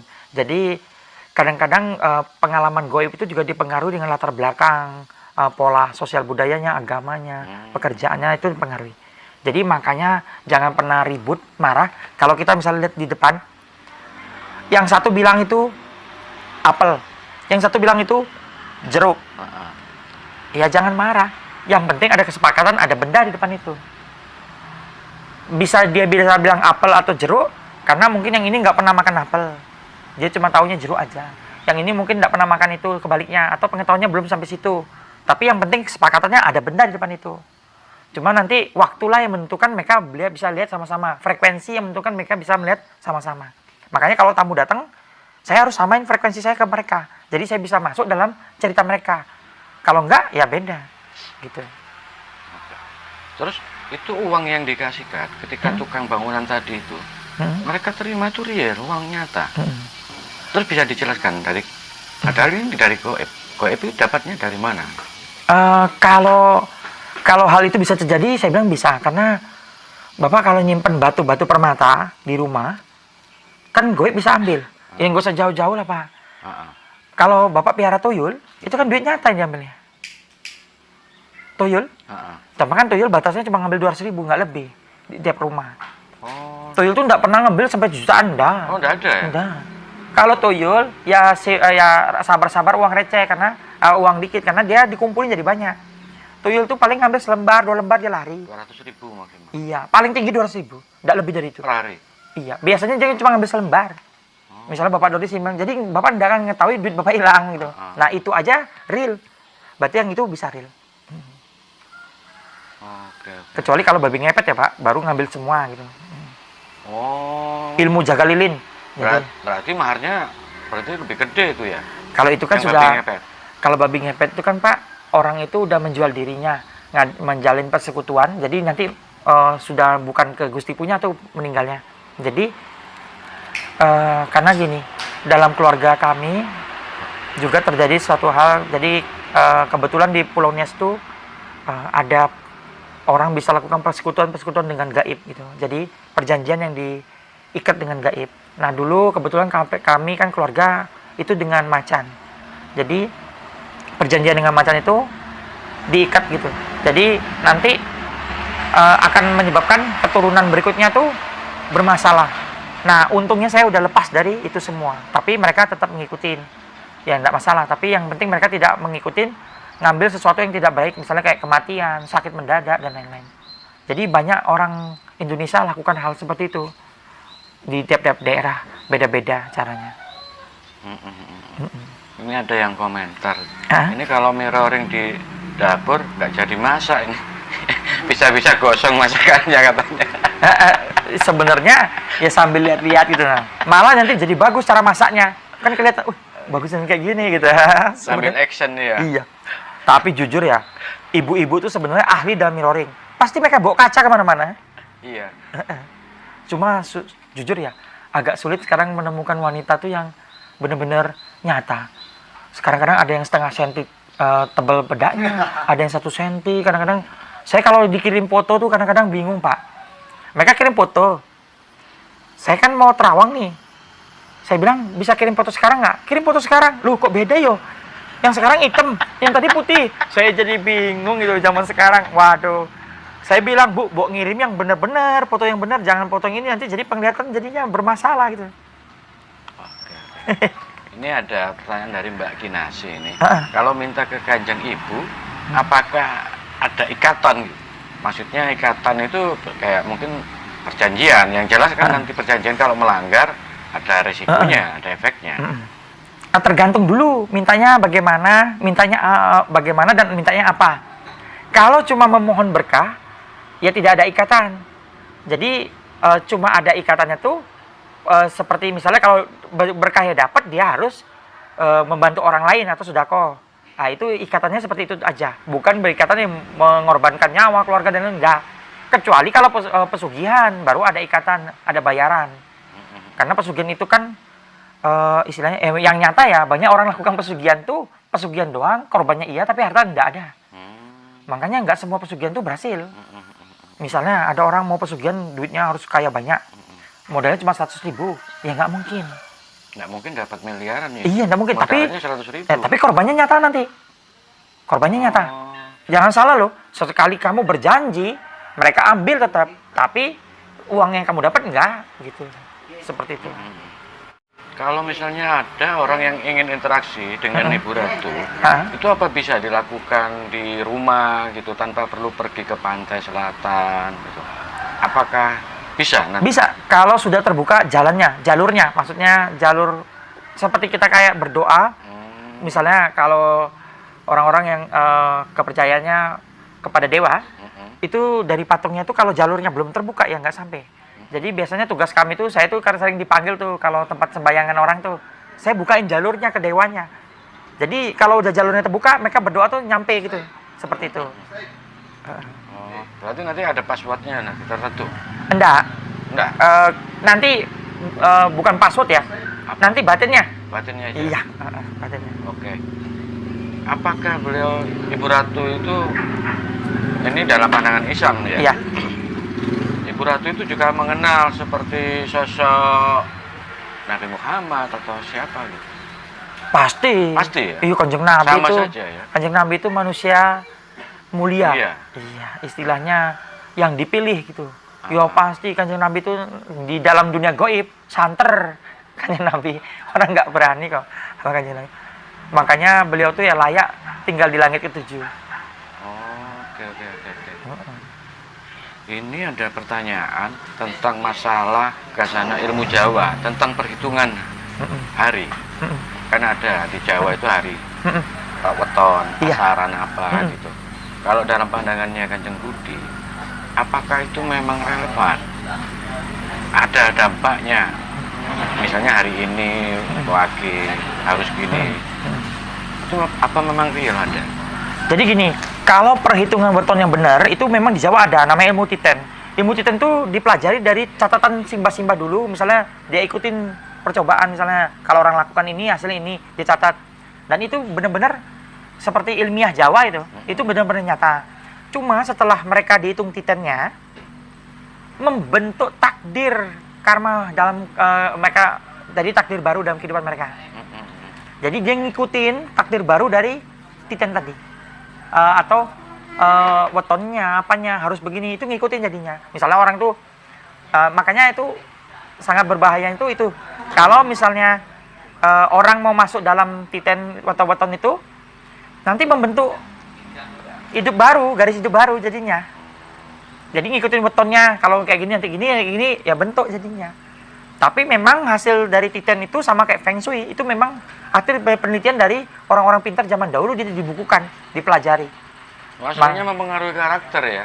Iya. Kebiasaan. Iya, itu sama membentuk sugesti sebenarnya. Iya. Oke. Kayak seperti saya nih, Pak, ada sugesti yang ibu saya bikin sama saya, sampai sekarang saya tetap lakuin. Iya. Ibu saya bilang, jangan makan brutu ayam. Iya. Sampai sekarang saya nggak makan brutu ayam. Takut. Ya nggak tahu saya sebenarnya apa, tapi ibu saya tuh bilang saya tersugesti sampai sekarang. Iya. Sebenarnya nggak apa-apa sih Nggak kalau saya apa-apa. makan iya. Nah itu jadinya contohnya. Oke, oke. Terus bagaimana tentang mitos misalnya kalau ada pernikahan kan ada yang hitungan berapa, mungkin ketemu 25 itu kan dihindari dalam mitos Jawa. Itu dalam pandangannya Kanjeng Budi sebagai seorang spiritualis, gimana kalau misalnya ada pasangan yang memang sudah terlanjur cinta, tapi ketemunya kayak itu, ada apa ya, bisa disiasati lah. Sebenarnya kalau udah terlalu cinta sebenarnya hitungan itu memang kadang-kadang benar karena akurat. Tapi sebenarnya semua itu kan bisa disiasati. Semua itu bisa, istilahnya tidak semua itu baku gitu. Karena takdir orang ini kan Pak sebenarnya belum bisa baku kalau belum nyata gitu. Kalau belum masih bisa berubah. Jadi bisa disiasati kalau gitu. Harus pergi ke orang yang lebih pintar untuk ngitungnya. Selalu ada jalan keluar kok. Dalam ilmu Titen tuh selalu ada jalan keluar. Tidak ada yang saklek mati gitu. Tidak. Oke, Kanjeng Budi tolong dijelaskan ya, mengapa para spiritualis atau pelaku-pelaku yang supranatural itu sering melihat penampakan sosok hewan seperti ular, naga, ya, harimau. Kenapa kok yang tidak dilihat itu seperti badak atau hewan-hewan yang lain? Oh jadi begini. Gimana itu? Iya. Ini semua muncul dari simbol-simbol dari zaman dahulu. Jadi zaman dahulu naga itu adalah simbol dari kekuasaan raja dan lain-lain. Terus macan itu ada simbol dari seorang panglima, seorang penguasa gitu. Karena zaman dahulu tuh hewan lain itu tidak digunakan untuk simbol itu karena yang harimau itu kan dia pemburu. Naga dia juga bisa pemburu. Jadi biasanya diambil yang hewan-hewan yang simbolnya terkuat gitu. Tapi ada juga yang diambil dari simbol yang dia menghasilkan, misalnya sapi. Sapi itu susunya manusia minum. Orang bisa makan dagingnya dan yang semua mengandung arti, jadi simbol yang sangat baik. Jadi sebenarnya simbolik dari zaman dahulu aja. Gitu, simbol-simbol itu. Ya kalau badak kan akhirnya ya tapi badak juga ada. Juga. Ya, badak ada juga. Untuk lah segar ya masalah itu. Ada simbolnya itu. Oh ini kita. Iya, berarti poinnya itu kekuatan daya pikiran orang-orang dulu itu menciptakan. Ya. Jadi Bapak akhirnya sekarang itu menerima gitu. Betul. Makanya banyak muncul simbol baru sekarang. Orang ciptain baru, simbol baru muncul. Oke. Iya.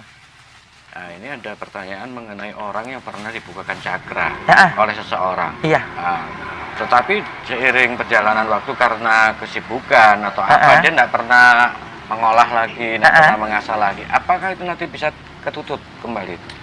Sebenarnya bukan tertutup, cuma energinya menurun atau putarannya menurun. Oh, lebih pelan. Iya, tapi bisa tetap dia fokusin lagi, latihan lagi, meditasinya khusus lagi, itu mutar lagi kok.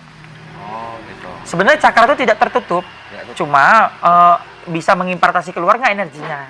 Jadi putarannya harus diperbesar. Jadi sebenarnya cakra ini teorinya sama kayak mesin pengumpul listrik. Jadi kalau magnet dikumpar sama tembaga, terus diputar dengan kecepatan tinggi, itu listrik datang. Jadi sama, cakra tuh harus diputarkan besar, energi tuh masuk. Seperti itu. Teorinya sama. Jadi kayak turbin berarti ya? Ya, Nikola Tesla punya teori tuh ya benar itu. Energi.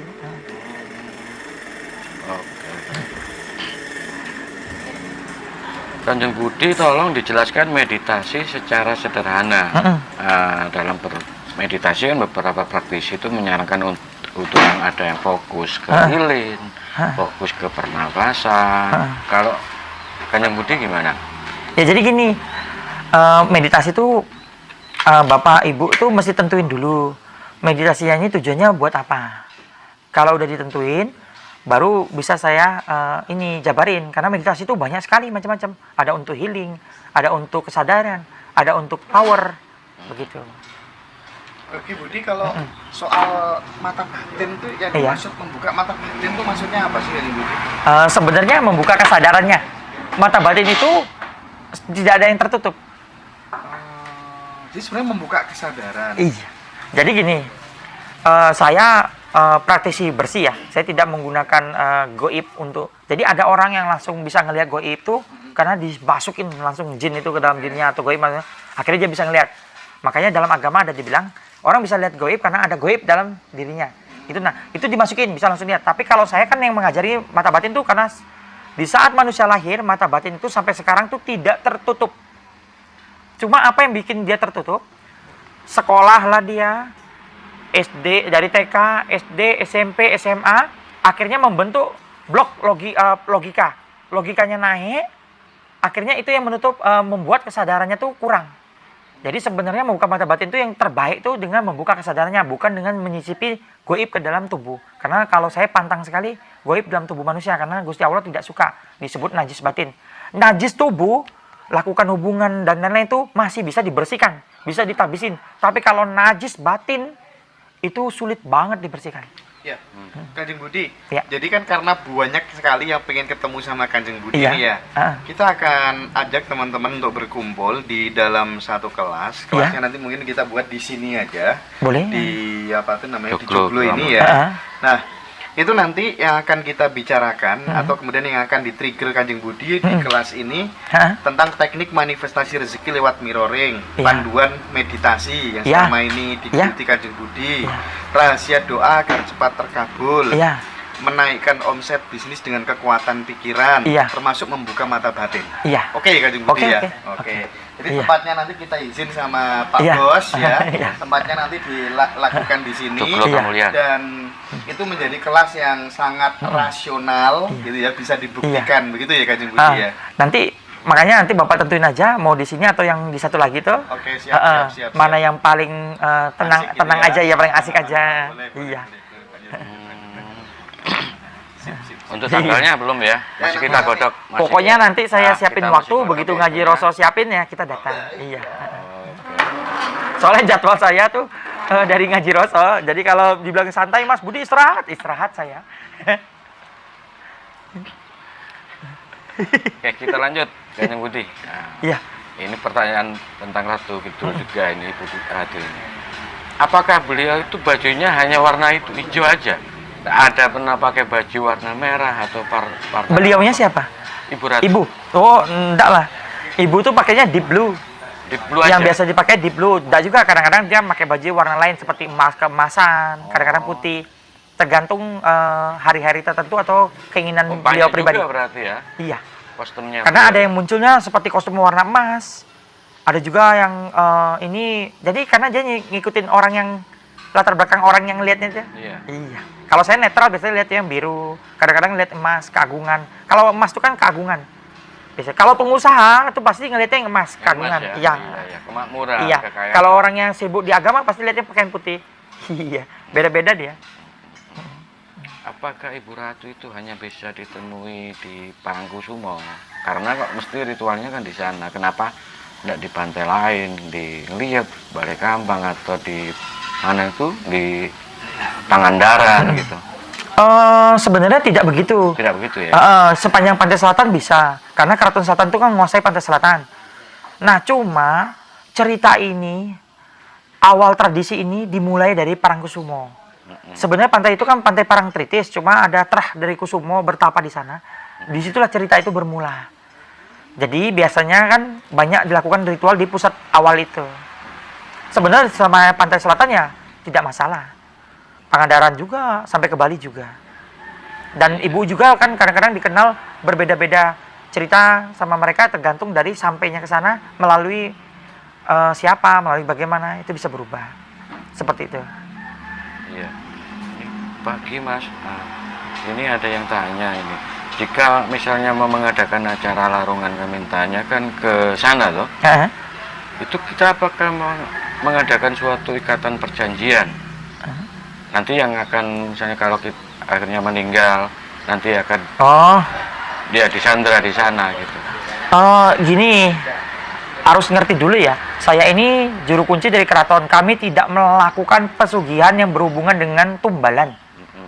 Kami hanya membantu orang kepada ibu memohon doa berkah yang tidak ada ikatan apapun. Tidak ada perjanjian. Tidak ada perjanjian apapun.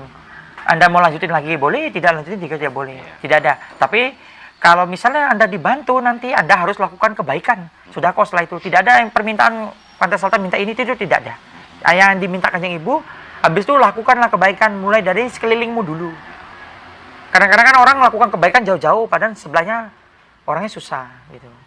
Gitu. Berarti ketika meninggal aman-aman. Aman saja. lah, meninggal aman. Meninggalnya kan tergantung perbuatan dia ya. Oh iya. Iya. Enggak, maksudnya enggak disandra. Tidak, gitu. tidak. Itu yang disandar itu hanya yang melakukan perjanjian yang untuk pesugihan. Jadi dia nawarin janjinya apa. Sebenarnya pesugihan itu juga Kanjeng Ibu nggak minta. Orang itu sendiri yang nawarin. Tapi Kanjeng Ibu tidak ngambil pesugihan ya. Tapi yang dibawa-bawanya semua yang lain ngambil. Tapi Kanjeng Ibu tidak. Kanjeng Ibu kan tidak ikut urusan kecil-kecil begitu, buat apa gitu kan.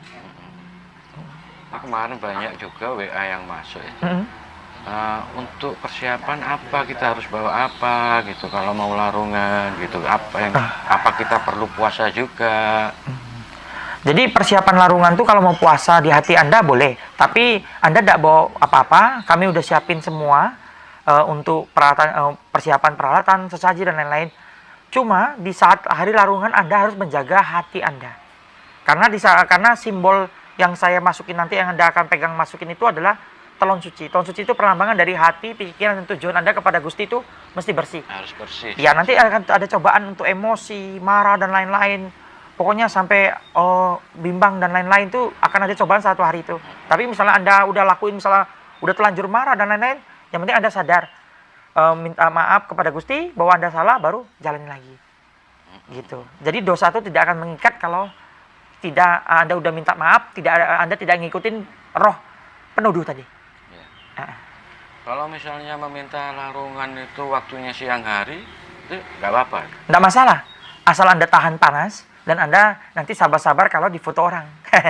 Gitu ya. Begitu Anda duduk larungan, orang kan berkumpul karena Difoto. iya difoto. Nanti ya kayak kejadiannya ada tamu saya tuh, dia bilang, "Lu kok saya ada di Instagram orang, saya kok ada ini ya?" Salah sendiri, kan saya udah bilang kalau siang tuh foto bisa gitu, kalau malam kan foto nggak bisa. Berarti harus tahan panas kalau siang. Panas. Itu berapa lama itu? Paling setengah jam paling lama. Setengah jam? Iya, tapi tergantung nanti kondisi di lapangan. Oh, oke. Ini ada pertanyaan. Iya. Bagaimana orang bisa menjadi beruntung dapat rezeki dari Bunda Ratu? Oh, jadi gini. Gimana?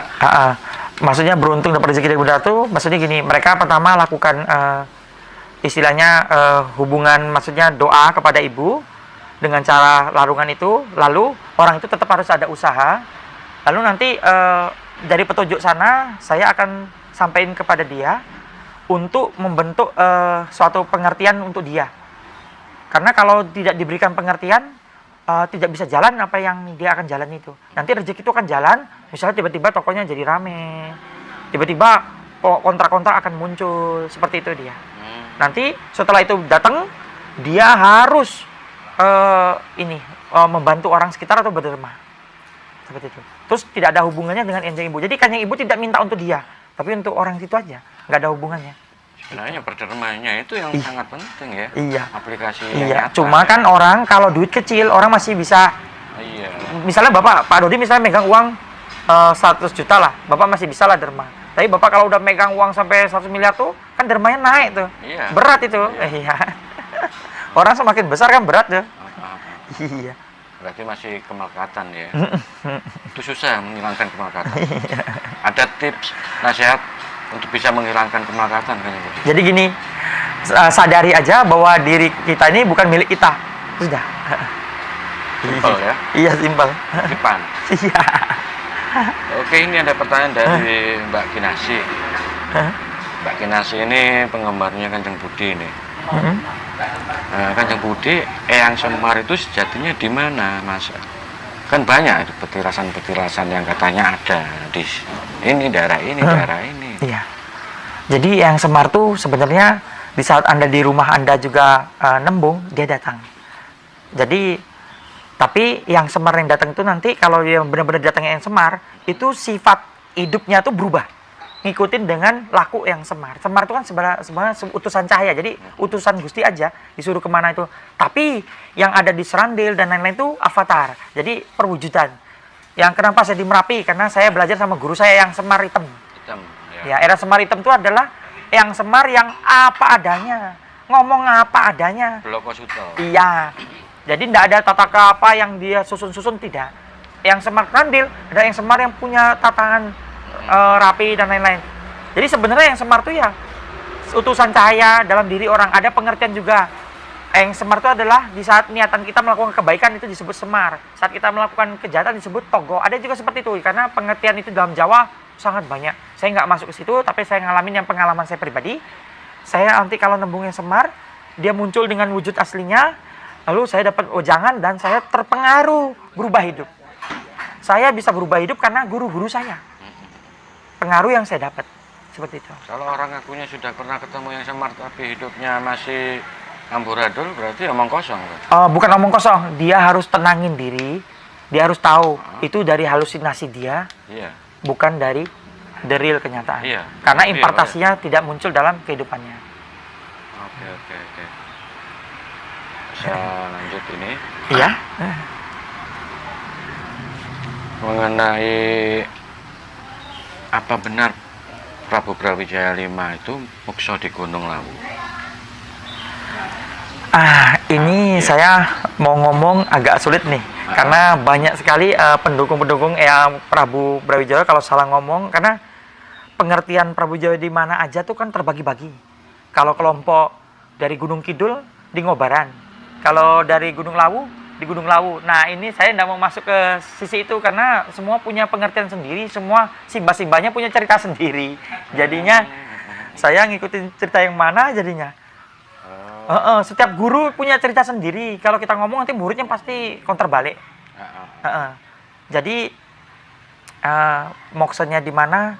Ikutin keyakinan Anda. Seperti kita kalau misalnya mau wudhu, ikutin aja hadis mana yang Anda yakin, gitu.